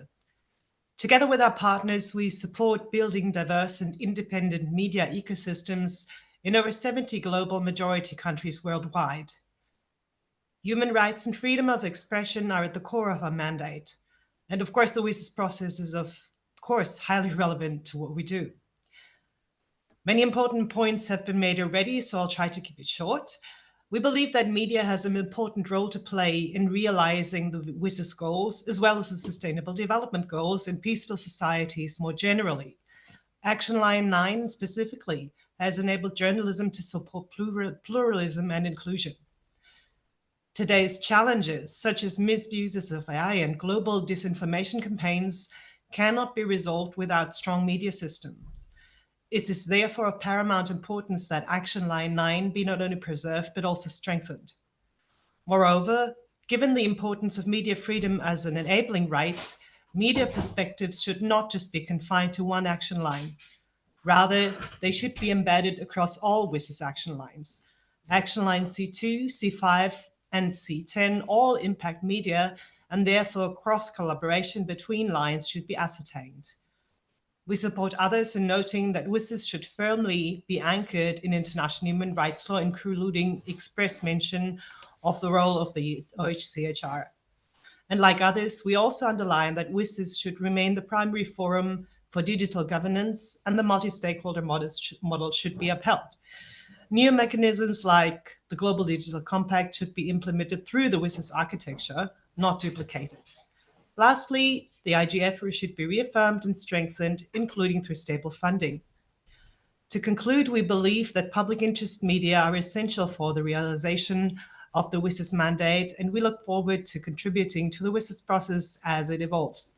Thank you very much. Thank you, Ms. Köhler, for your intervention and for your remarks. I would like now to invite Mr. Mark Carvel from European Dialogue on Internet Governance to take the floor. Thank you very much for giving me the floor, and hello everybody. It's been a great session to hear so many views. EURIDIG is the European Regional Internet Governance Forum for multi-stakeholder discussion and the exchange of ideas on emerging issues and challenges, which is open to active participation of governments and regulators. So many governments do take advantage of the opportunity to engage with stakeholders through this forum. EURIDIG is one of 176 national and regional internet governance fora which have emerged in all regions since the global IGF was established by the WSIS in 2005. That figure of 176 is remarkable testimony to the critical value of multi-stakeholder process launched by the WSIS all those years ago, and has been robust and sustainable approach ever since. EURIDIG has held an annual multi-stakeholder event in a different European country every year since its inception in 2008. This year's annual EURIDIG event was hosted by the Council of Europe in Strasbourg in May, with 700 registered on-site and online participants from 103 countries, actually. So actually our reach goes beyond the European region per se. The program included a main session entitled Why the WSIS+20 Review Matters and How National and Regional IGFs Can Enhance Stakeholder Participation. And we thank you, Ms. Janina, very much for your contribution to that session. UDIG has published on its website the following 5 messages based on the broad consensus expressed by stakeholders in that session in Strasbourg. And we wish to communicate these to the national delegations as an input into the WSIS+20 review. The first message: UDIG stakeholders welcome the updating by co-facilitator Ms. Suela Janina, yourself, on the opportunities for meaningful stakeholder participation in the review. Meaningful, which will ensure its legitimacy. So meaningfulness means legitimacy. UDIG stands ready to contribute as a channel for inputting key issues and for establishing the necessary momentum for achieving the right outcomes with a forward-looking agenda.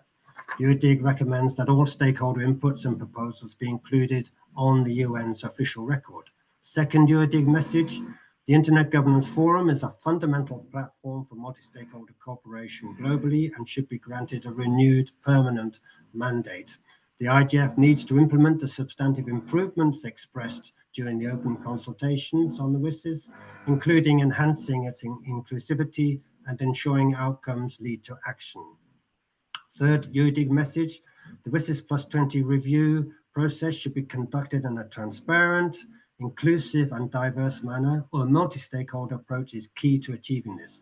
The upcoming action plan should align with the Sustainable Development Goals and the priorities for action set out in the Global Digital Compact. Fourth message: the WSIS+20 review should address new and still existing socio-technological and economic challenges, such as the North-South digital divide and gender inequalities, human-centric AI regulation, climate change, human rights online, and maximizing diverse stakeholder participation in the global digital economy from all regions. Fifth message: national and regional IGFs are important and powerful engines for the bottom-up and multi-stakeholder approach, and therefore should be actively included in the review process. National and regional initiatives are fundamental in providing national perspectives and mechanisms for policy adoption. UDIG looks forward to continuing to be engaged in the review process and subsequently as a channel for European stakeholders to contribute information, recommendations, and proposals, drawing on its extensive network in the European region and on its long experience as a forward-looking, inclusive forum which focuses on current priorities and emerging issues in the digital environment. Thank you for your attention. Sorry for going over my 3 minutes. Thank you, Mr. Carvel, for your contribution. I would like now to invite Ms. Bojana Kostic from Global Forum for Media Development to take the floor. Thank you and good day, Your Excellencies, organizers, for this opportunity to speak on behalf of Global Forum for Media Development, a global network of more than 200 media development and journalism support organizations. Over the past 20 years, WSIS has been instrumental in supporting and promoting people-centered and inclusive digital society, and despite so many challenges, it remained multi-stakeholder-driven process. And this is also even more important in the context of the media and information society, where we are all witnessing the challenges of digital repression, attack-facilitated harms, coupled with a shrinking space, civic space, and media funding, now really threaten the survival of news media and professional journalism. And therefore, the WSIS remains vital, but also needs to evolve to address these new realities. Previously mentioned Global Digital Rights Coalition 5-point action plan and the follow-up 8 practical recommendations should actually really serve us as a map in this process, and GFND was very lucky to be able to endorse them and involve in the drafting process. Addressing priorities and challenges today means addressing digital governance comprehensively. For our core mission, but also aligned with the overarching principles of the WSIS framework, is to secure digital governance and digital public infrastructure that enable journalism as a public good. To achieve this, the emphasis needs to be put equally on securing safe and accountable digital government, but also supporting media independence, media sustainability, and protecting journalism. Put simply, the key priority is to preserve Principle 55 and the corresponding Action Line 9. But let's also ensure that the review process takes due consideration of the media-related issues that spread across different lines, like the one on infrastructure or cybersecurity. And then GFMD has worked on the elements of these intersection points and the media more particularly, and we are eager to share this document with you and further involve in the process. Finally, the GDC commitments should be grounded in the existing WSIS architecture, as already mentioned before. In the context of the media, looking more specific, GDC commitment, for example, 33 and the WSIS Action Line 9, C9 on the media are already aligned to a large extent. This alignment should be explicitly recognized and emphasized in the WSIS review process. This means reaffirming WSIS +20 as the central multi-stakeholder digital governance space and reinforcing mechanisms such as Internet Governance Forum to ensure transparency and inclusive participation. To conclude, media and journalists are more than stakeholders in the digital governance space, as we all know. They are also enablers of democracy, which provides access to reliable, timely, and public interest information. Thank you so much for this opportunity. Thank you, Bojana, for your contribution. I would like now to invite Mr. Jimson Olufuye from Contemporary Consulting to take the floor. Thank you very much. Greetings, Your Excellencies and all. My name is Jimson Olufuye. I'm the principal consultant at Contemporary Consulting Limited, an IT firm based in Abuja, Nigeria. We have been involved in the WSIS process since 2003. Through Contemporary, I've had the privilege of founding AFICTA in 2012. I'm currently the chair of the Advisory Council of AFICTA. AFICTA itself is a concerned private sector-led alliance of ICT associations, companies, and professionals across Africa. We started with 6 countries, but now in 43 African countries. AFICTA is an outcome of the WSIS, as the African private sector's response to the vision of the WSIS for a people-centered, inclusive, and development-oriented information society. Our vision is the fulfillment of the promise of the digital age for everyone in Africa.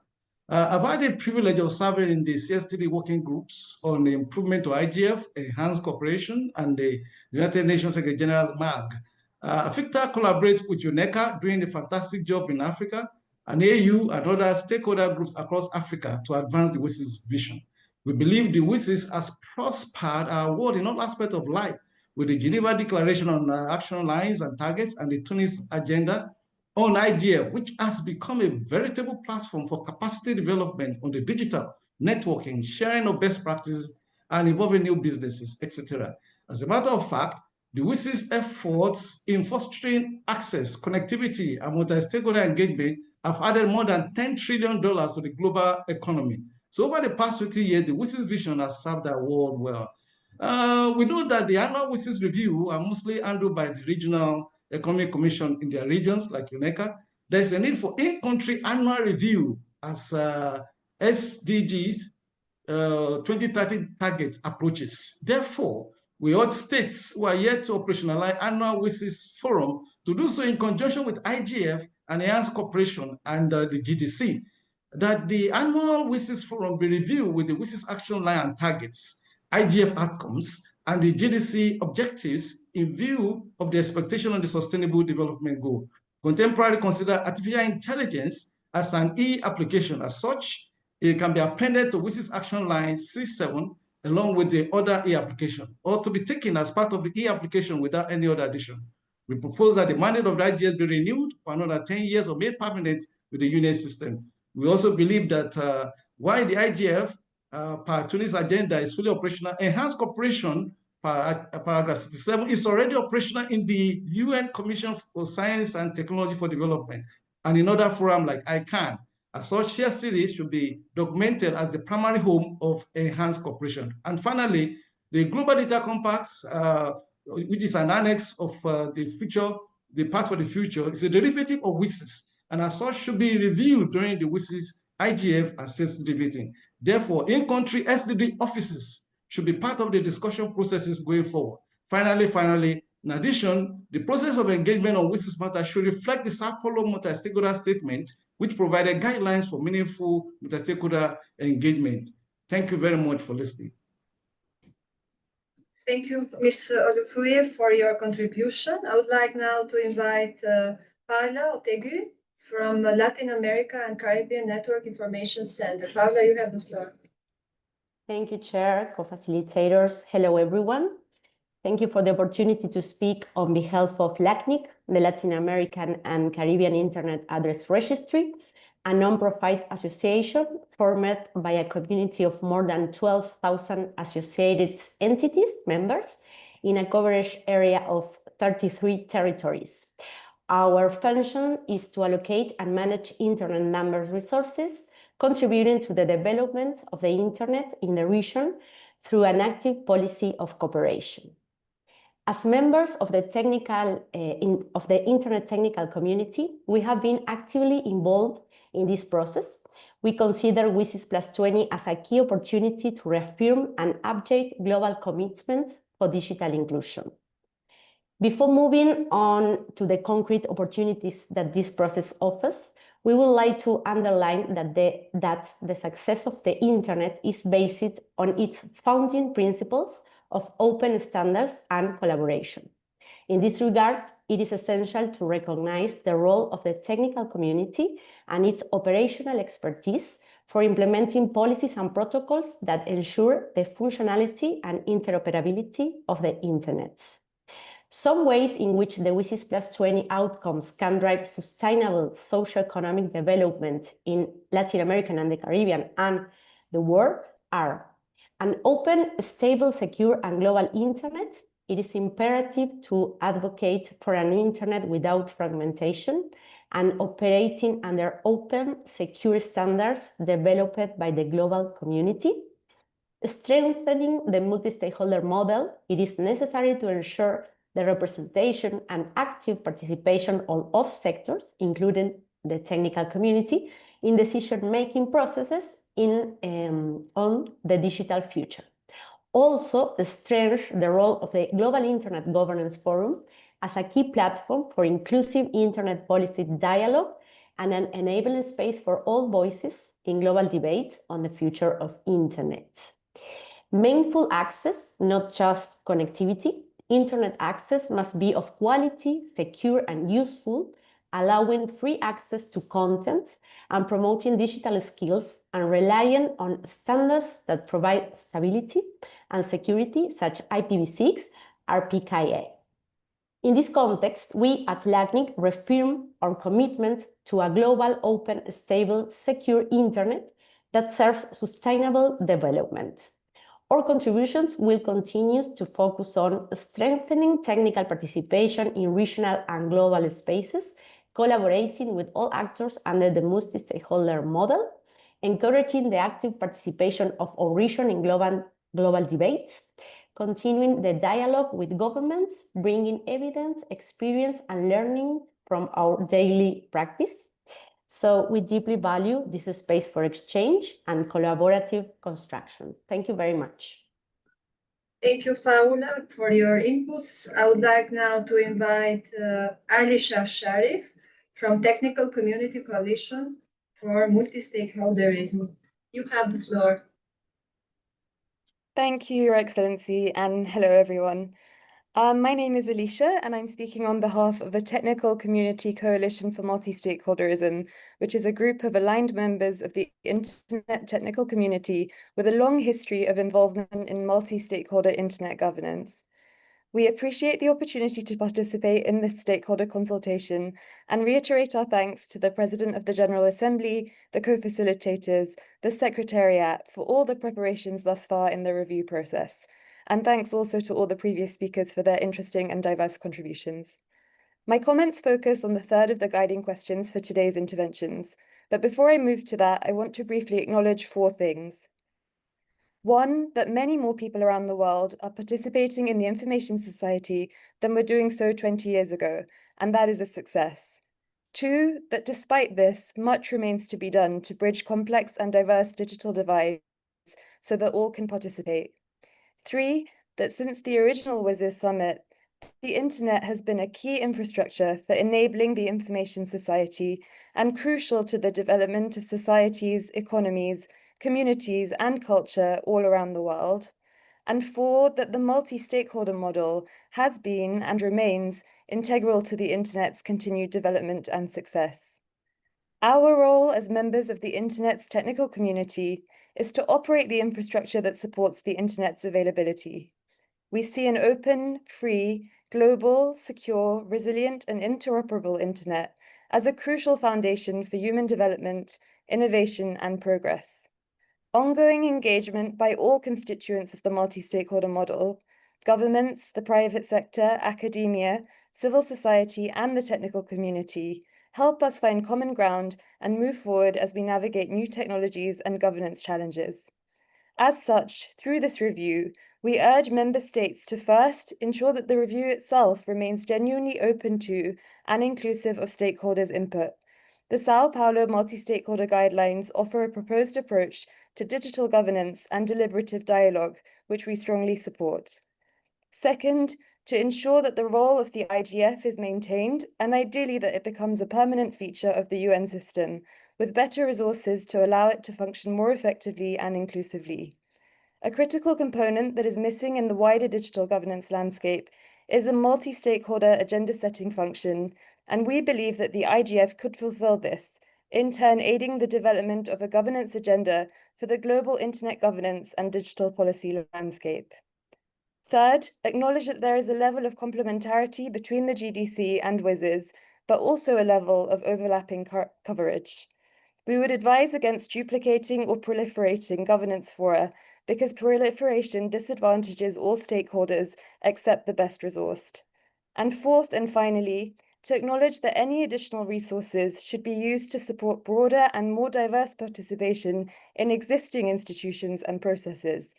The ecosystem of intersessional work, for example, through the national and regional initiatives, policy networks, best practice fora, and dynamic coalitions, could be better utilized to follow up on implementation and generate outputs. The full list of organizations signing on to this statement, which currently stands at 24, will shortly be available on tccm.global. Thank you. Thank you, Ms. Sharif, for your contribution. I would like now to invite Mr. Mohamed Farahat from AFIGF to take the floor. Thanks, Excellency, and good morning, good afternoon, good evening, everyone. Thanks for giving me the opportunity to speak. I'm Mohamed Farhat. I'm a member of African IGF, and also I'm a member of CSTD Working Group on Data Governance. And my participation today is on my personal capacity. I will proceed from the view that the GDC constitutes a very early foundation document for document technology and digital life. GDC addressed three main issues: internet governance, data governance, and AA governance. Which admits the concerns of fragmentation and duplication between WSIS process, IGF process, and the new expected bodies established by GDC, particularly Global Dialogue on AI governance and maybe another platform. As as most of you know, that CTZ working group in data governance now is working to develop a report about data governance within GDC. So maybe one of the recommendation will come from the working group to establish a new platform focus on data governance. So in this time, we will have three platforms. So my intervention aims principally to stress on the importance of focus on the coordination mechanism between IGF and expected AI governance dialogue platform will be established. And as I mentioned, maybe the other new platforms or processes maybe appear in the future. I think the problem in the question is not, of course, we recognize that the concern of fragmentation, duplication, but I think the question is not of a lot of processes and a lot of platforms, but I think the question is how to manage the intersectionality and cross-cutting issue between all the processes. The main concern of fragmentation and opportunity, I think, from my point of view, will disappear if we have reached to the coordination mechanism between all these processes. To conclude, the focused discussion on coordination mechanism should be started between IGF voices and facilitators of process to establish the global dialogue on AI governance. And I recommend to establish coordination committee between the three platforms or three processes, which is global IGF, and the new bodies will be established by within the GDC, and to coordinate the contribution and intervention of each platform in the digital ecosystem. Lastly, I recommend to merging between AI, IGF, and WSIS to make IGF or internet governance, all the process of internet governance be under IGF, because as all the colleagues mentioned that internet governance is one of the result of WSIS. So I think we need to think about or to ask ourselves to what extent we can make a merging between internet governance forum and WSIS process to be all managed under IGF. And I agree with all my colleagues' intervention about we have to keep on the IGF, and we have to support and strengthen inner eyes, because it's very fundamental to governing AI, governing internet. So we need to have work with the three components of AI governance, data governance, and internet governance. We need to just make the umbrella. What's the umbrella? How to coordinate between all the three, not to merging all the three, because I think it's impossible to integrate all the three governance in one body. But we have a separate bodies for internet governance, data governance, AI governance. But the most important, how to manage the intersectionality between the three bodies. Thank you. Thank you, Mr. Farhad, for your contribution. I would like now to invite Mr. Abdeljadid Bashar Bon from House of Africa.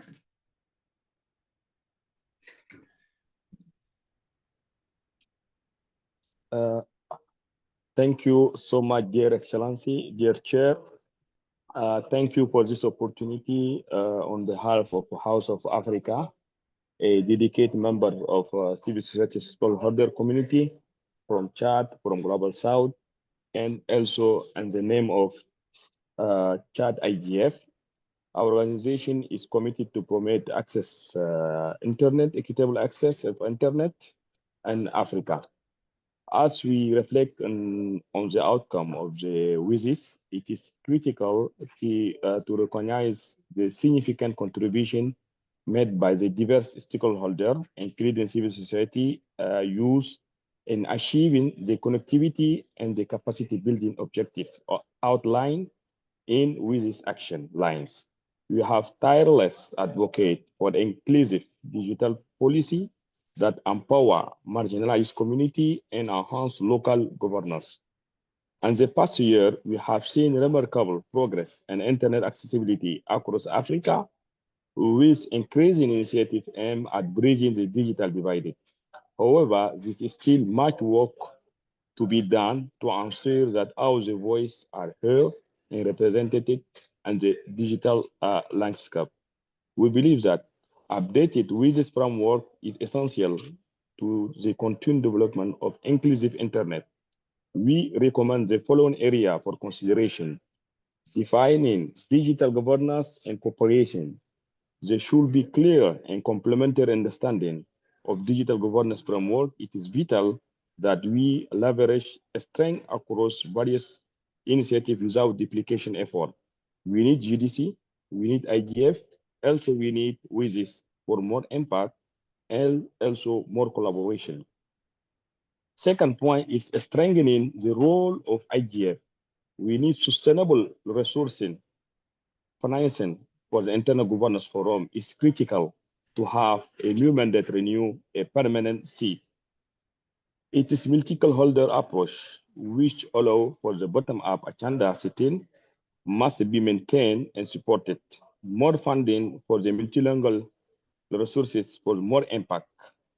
Initiatives such like African IGF, for the case of Africa, like national IGF, like case of Chad, and also we need more school of internal governance to give more capacity for the people, provide essential platform for the local dialogue, and should be our priority.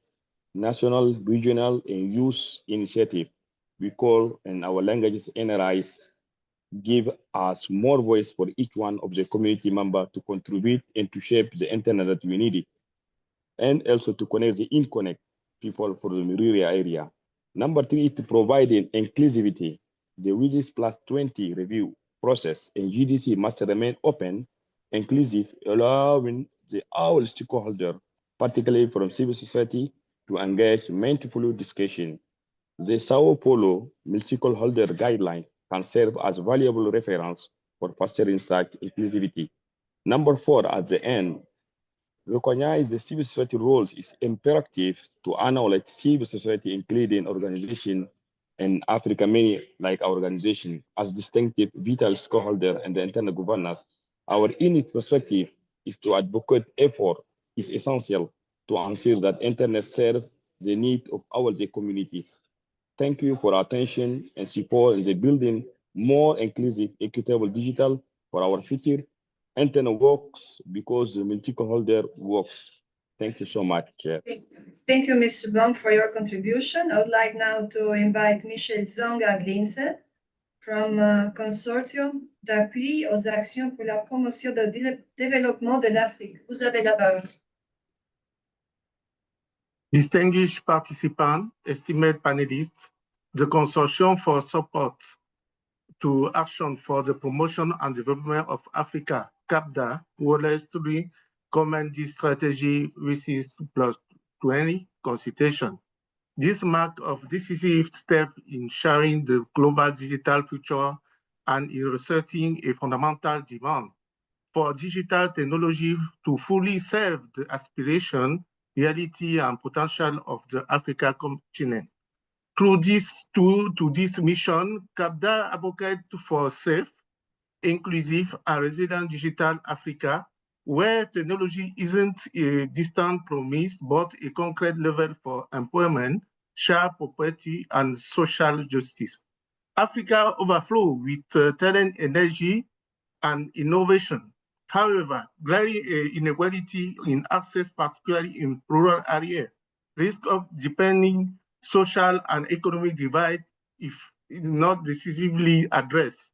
A large part of human and productivity potential resides in those overlooking territory.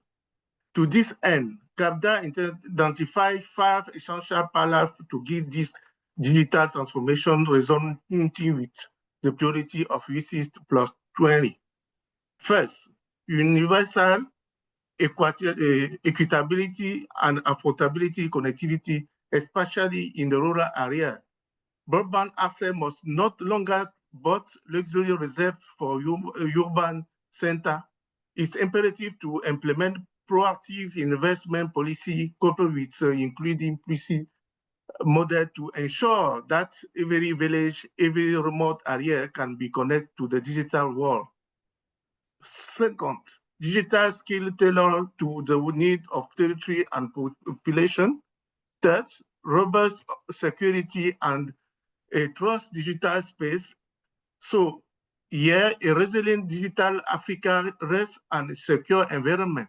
This demonstrates our legal framework for cybersecurity and data protection, investing in national technical practices, and promoting a culture of digital vigilance. Through is the cornerstone of sustainable digital ecosystem. 4, innovation driven by African need and talent. CAPDA call for increasing support for digital initiatives designed by and for Africa in response to local challenge, smart agriculture, digital health in a remote area, online education, inclusive financial, integrated democracy, and so on and so on. 5, open, inclusive, and truly multi-stakeholder internet governance. Digital governance must remain open, transparent, and collaborative, The multi-stakeholder model is a necessary, not an option, in ensure that Africa's voice, including those from rural community, youth, women, and civil society, fully participate in sharing digital policy, both national and globally. CAPDA reiterates its commitment to work with all partners, government, private sector, civil society, parliamentarian, international institutions to build more equitable, human, and sustainable digital future. We call for a structured partnership, catalytic financing, and strength cooperation between public and private sector to make digital technology not just a tool, but a true catalyst for structural transformation across the continent. Together, let's make digital a pillar of sovereignty, social cohesion, and prosperity for Africa. Thank you very much for your attention. I share commitment. Thank you, Mr. Chong and Lindsay, for your contribution. I would like now to invite to take the floor Ilona Hickok from Global Network Initiative.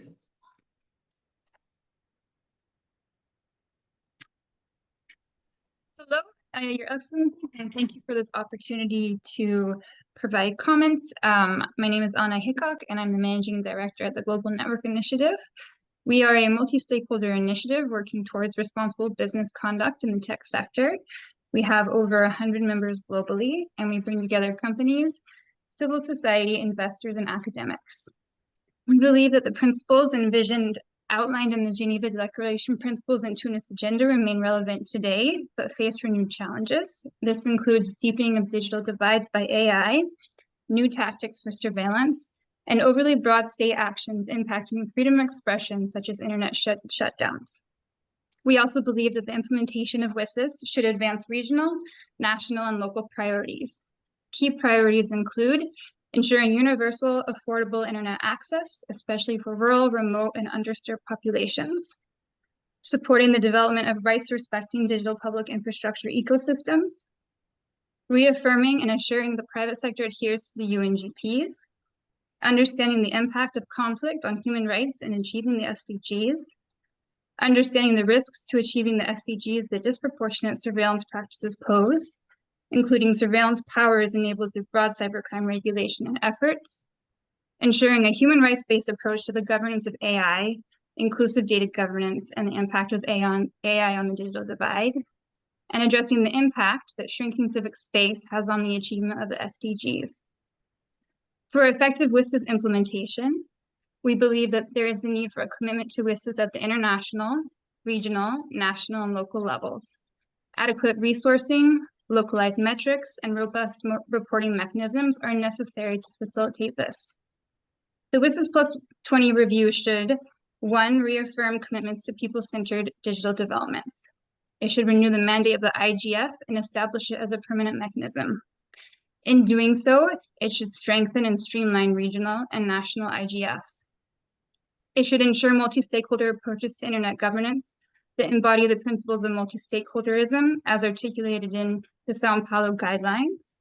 It should enable robust engagement with civil society and the technical community as articulated in the 5-point plan and the 8 recommendations by the Global Digital Rights Coalition. And it should streamline digital cooperation efforts, including by integrating the GDC into the WSIS implementation.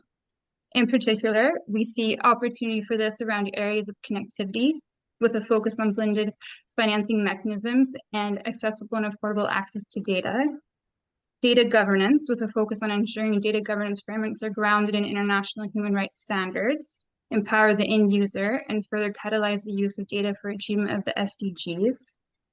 Rights respecting digital public infrastructure. Digital inclusion with a focus on technology transfer and facilitating north-south and south-south triangular cooperation. Information integrity and disinformation, and AI. Thank you very much. Thank you, Ms. Hickok, for your contribution. Now I'd like to invite Elina Bausching from Microsoft to take the floor. Thank you, Ambassador. And at the outset, I would like to thank both co-facilitator teams for their deep commitment to open and inclusive WSIS+20 review process and recognition of multi-stakeholder approach as the core characteristic of WSIS. Over the past 2 decades, the importance of the WSIS vision has grown significantly, largely influenced by the increasing role of digital technologies in our societies and in our daily lives. The focus on connectivity, digital skills, and access to technologies has intensified as the digital divide remains a pressing issue. Stakeholders, including Microsoft, recognize WSIS as the critical process to ensure that digital transformation benefits people across the world. The multi-stakeholder governance model has proven to be essential in advancing digital policy discussions and enabling broad participation. A key success has been the recognition that the technical foundation of the Internet is best managed through multi-stakeholder institutions. One major priority for WSIS today is reinforcing the multi-stakeholder model as Internet governance. Another priority is integrating a stronger human rights approach to digital governance. Challenges include the rapid evolution of digital technologies, which require adaptable governance frameworks without compromising continuity. While some may advocate for new WSIS action lines, Microsoft believes that existing frameworks are flexible enough to incorporate emerging digital trends. WSIS mechanisms continuously enhance digital governance by bringing together diverse perspectives and fostering consensus building. The IGF plays a vital role in creating an open forum where stakeholders from various backgrounds can collaborate on digital policy challenges. We believe that WSIS+20 review presents an opportunity to reaffirm the commitment to digital governance frameworks that prioritize inclusion, human rights, and sustainable development. Ensuring coherence between WSIS principles and new frameworks, such as the Global Digital Compact, will be key to strengthening governance models moving forward. In conclusion, I would like to reaffirm Microsoft's commitment to remain engaged throughout the WSIS review process and hope that this is the first of several conversations to come. Thank you. Thank you, Ms. Bolskone, for your contribution. And with you, we have concluded the speaking list, but we see that there are some colleagues that would like to take the floor, and I would encourage everyone, if any one of the participants would like to take the floor, just raise your hand at the screen, please. And I will invite now Jacqueline Trevisan Pigado from Data Privacy Brazil to take the floor. Thank you very much, Your Excellencies. My name is Jacqueline Pigato. I represent Data Privacy Brazil, an organization that is part of the Global South Alliance, the Global Digital Justice Forum, and the Global Digital Rights Coalition for WSIS. I would like to emphasize a few brief points that my colleagues have already raised, such as the permanent mandates and funding for the IGF, as its coordination with regional and national IGFs, the incorporation of the GDC into the WSIS framework, and the effective implementation of the multi-stakeholder guidelines from the São Paulo Declaration. Also, the language of human rights should be reinforced within WSIS, as has already been mentioned. However, I would like to use my few minutes to draw attention to a central issue of our digital lives, that is data governance. Although not explicitly stated, this is a cross-cutting issue within the WSIS action lines and deserves greater recognition in the review process. This also relates to the GDC. In this integration, WSIS could incorporate some of the language updates the GDC presents. Data governance, as we understand it, is not resumed to technical aspects. It refers to a set of structural, strategic, regulatory, and dialogic elements between the local and global levels to fully realize human and social development capacities across various aspects of the digital economy. In this sense, initiatives such as the CSTD's Working Group on Data Governance are welcome as an opportunity to consider this issue for both GDC and WSIS. However, it is important to highlight that data governance demands state action, particularly in the context of AI regulation. This point also relates to a wider problem that we have not yet been able to solve: the growing information and power concentration in the digital economy. This concentration directly implies intensifying power asymmetries, a challenge that demands a more cohesive dialogue between multilateral and multi-stakeholder initiatives at a global level. Thank you. Thank you, Jacqueline, for your remarks. I would now like to invite Netra Senti from Dynamic Teen Coalition. You have the floor. Thank you so much. My name is Netra Sento, and I speak on behalf of the Dynamic Teen Coalition, the first and only teen born at the United Nations. I want to begin by thanking you sincerely for your time and attention. I'm here to advance the DTC Teen Civil Rights Movement by and for the UN. We need to move beyond token inclusion and begin building real structural support for teens in global decision-making processes. At yesterday's session, my colleagues Alia Gupta and Amrit Kumar raised this issue, and we deeply appreciate Mr. Vint Cerf's response. He said that the decisions made today shape the future that teenagers will inherit and lead. That kind of leadership is essential, but we must also move from recognition to reform. So today, we delivered 3 urgent practical recommendations. Update the UN and IGF age frameworks using the inclusive, lifelong, multi-stakeholder model that our DTC co-chairs, Pirate Ruby Passell and Stacey Guildenstern, developed over 3 years. This reflects real-world and evolving digital participation starting at age 13. If we teens are expected to navigate digital spaces, we must also be trusted to help shape them. To remove the existing structural barriers that prevent teens from registering, contributing, or being selected for formal roles. And last but not least, to make way for funded, sustainable pathways to increase teen-led UN engagement. These are not visionary ideals. They are basic governance updates long overdue. We also have a model for children all the way to senior careers. 0 to 12 years being child with a focus on safety, 13 to 19 being teen, focus on human rights, 18 plus being early career, mid-career being focalizing on developing a deeper targeted network of exchange, and senior career being a time for giving back through mentorship and legacy building. A people-centered, inclusive information society cannot be built while entire generations are left out by design.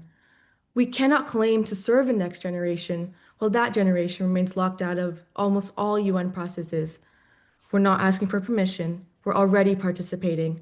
We're asking the system to reflect reality because this is what modern multi-stakeholderism demands. Because this is a DTC teen civil rights movement by and for the UN. If inclusion is more than a principle on paper, then it must mean all of us, and that includes teens. The DTC age inclusive multi-stakeholder framework is a mechanism, and the time is now. Thank you so much. Thank you, Netra, for your commitment and activism. I would like now to invite Kenneth Lang from Net Mission Asia to take the floor. Dear Excellencies and fellow internet governance practitioners, I appreciate this opportunity in this consultation session where my colleagues from Hong Kong Youth Internet Governance Forum have made an intervention in yesterday's session. However, we also see the value of emphasizing some of our thoughts from the Asia Pacific region in today's sessions that target stakeholders from the Americas, Africa, and Europe, where I'm currently based as an independent tech policy and digital empowerment consultant. For the WSIS review process so far, there is a broad consensus on strengthening the existing components rather than creating entirely novel ones for tackling emerging issues and technologies, as well as the continuous implementation of GDC and WSIS processes. So we want to emphasize on the current processes and strengthening these components. And as we applaud and appreciate the proliferation of national, regional, and youth initiatives organically sprung up in communities and grassroots approaches, it would be beneficial to reinforce the NLI support network for sustainable engagement of different communities of the internet. We recognize the current endeavors by the IGF secretaries and the organizations such as the Internet Governance Forum Support Associations, yet community events and showcases of IGF initiatives are some of the examples besides the current efforts of uploading post-event reports onto the dedicated websites would be beneficial. A portal for NLI coordinators to engage and exchange ideas will also be great to support local and youth initiatives and coordinators to collaborate beyond the regions and community groups, as well as for better impact measurements of NLIs. This will support and strengthen local and grassroots internet governance network beyond the current level of monetary and resource support for grassroots organizations of NRIs. Efforts like these encourage more people and stakeholders which are not already in the internet governance arena to participate in the discourse. We also want to highlight the collective Hong Kong Youth Statement on Internet Governance, where we call for a smart digital economy, where SMART is an acronym for sustainable, multi-stakeholder valued, accountable, resilient, and trusted. We believe this will give insight into the future of people-centered, inclusive, and development-oriented information society. While I don't have the time to go into details of what we envision a smart digital economy would be, I invite you all to read our full statement later on. And meaningful engagement like this, like today, is crucial in shaping our digital future and must be continued and be strengthened in prompting a smart digital economy.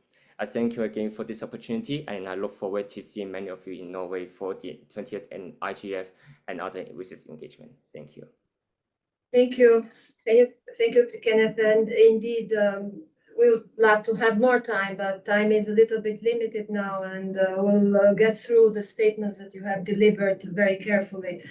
I would like now to invite Shumaila Hussein Shahani. Just please keep in mind that we are short of time, and keep your intervention very focused. And please present the organization that you are coming from. Thank you for the opportunity to speak. I am speaking on behalf of Tech Global Institute. We are a policy lab with a mission to reduce equity and accountability gaps between technology platforms and the global majority. Because there is short time and I recognize that many of our colleagues have already highlighted key concerns and proposals, I want to use my time to briefly reiterate what we see as essential to a fair and inclusive digital governance framework. We know these perspectives are now are shared by many across the global majority and are grounded in the belief that inclusive and multi-stakeholder governance benefits us all.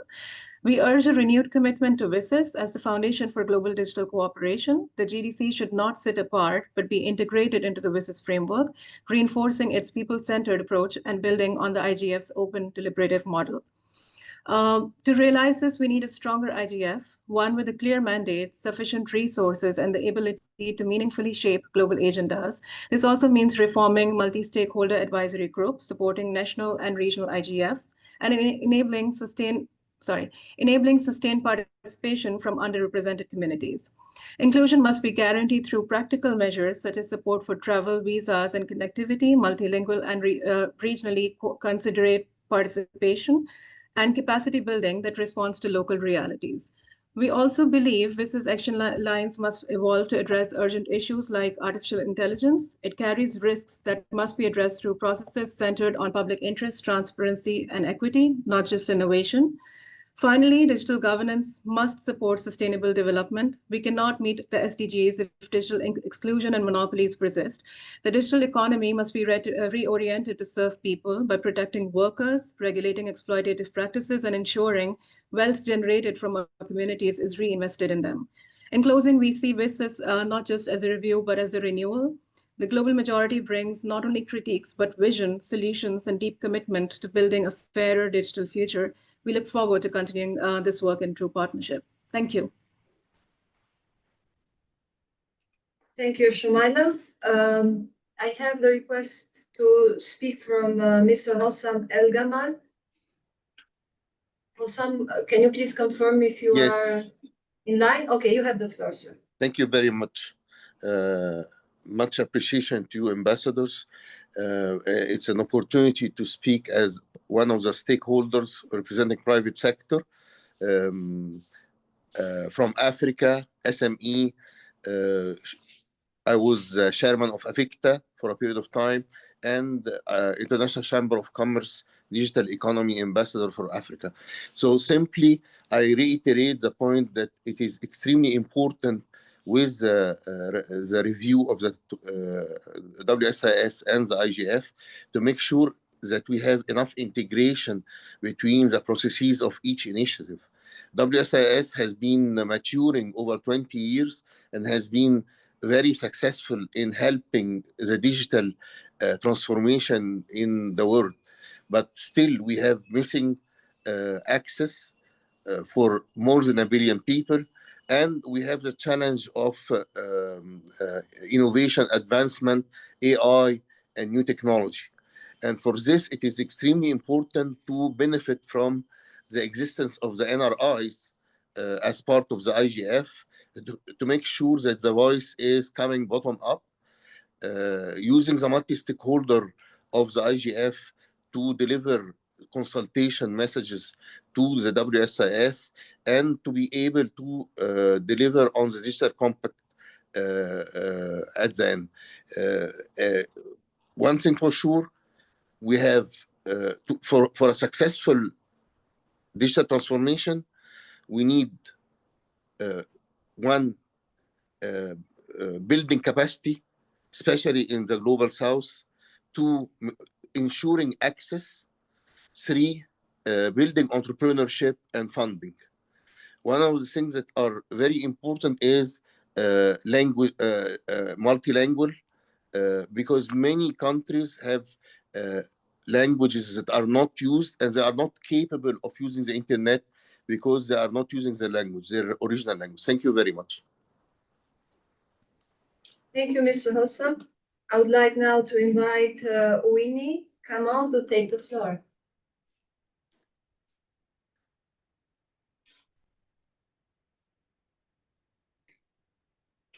Is Winnie online? No? Okay, I think that this was the last request, but we cannot connect with Winnie. So we have concluded with the list of speakers for today. And with my gratitude for everyone's participation and contribution, I would like to hand over to my colleague, Ambassador Locale, for his closing remarks. Ketela, back to you. Thank you very much, Ambassador Janina, for steering that session so ably. And thank you all for your meaningful participation and the deeply, deeply thoughtful insights that you've shared with us throughout today's session. It's been a privilege for me, as I'm sure it is for my colleague, to hear directly from such a diverse range of voices representing civil society, the technical community, academia, and private sector partners. We've heard from you, those of you who've been able to take the mic. We've also been following very closely the interactive chats which you've been able to post, as well as references to other sources where we can get additional information. Your experiences are truly vital as we collectively shape a digital future that upholds the principles of equity, inclusion, and development. As we move forward, your contributions will directly inform the Elements paper, which will be releasing on the 20th June, and will help guide us on the road to the high-level meeting this December. On my part, I would like to encourage you to remain actively engaged as you've done during this session, and to very kindly continue sharing your expertise in future milestones. And I look forward to seeing you again here in subsequent consultations, but also in other platforms where Ambassador Janina and I look forward to interacting with you. I thank you most sincerely for your contributions and your input, and we look forward to interacting closely with yourselves between now and the high-level meeting in December. I thank you, and I now give it back to my colleague, Ambassador Janina, to also make her closing remarks. Thank you very much. Thank you, Ambassador Locale. In fact, I would like just to echo your appreciation for the contribution of everyone during yesterday, but also during today's part of consultation with all stakeholders. I think that we have had very rich and very substantial inputs that will help us a lot in building up the Elements paper.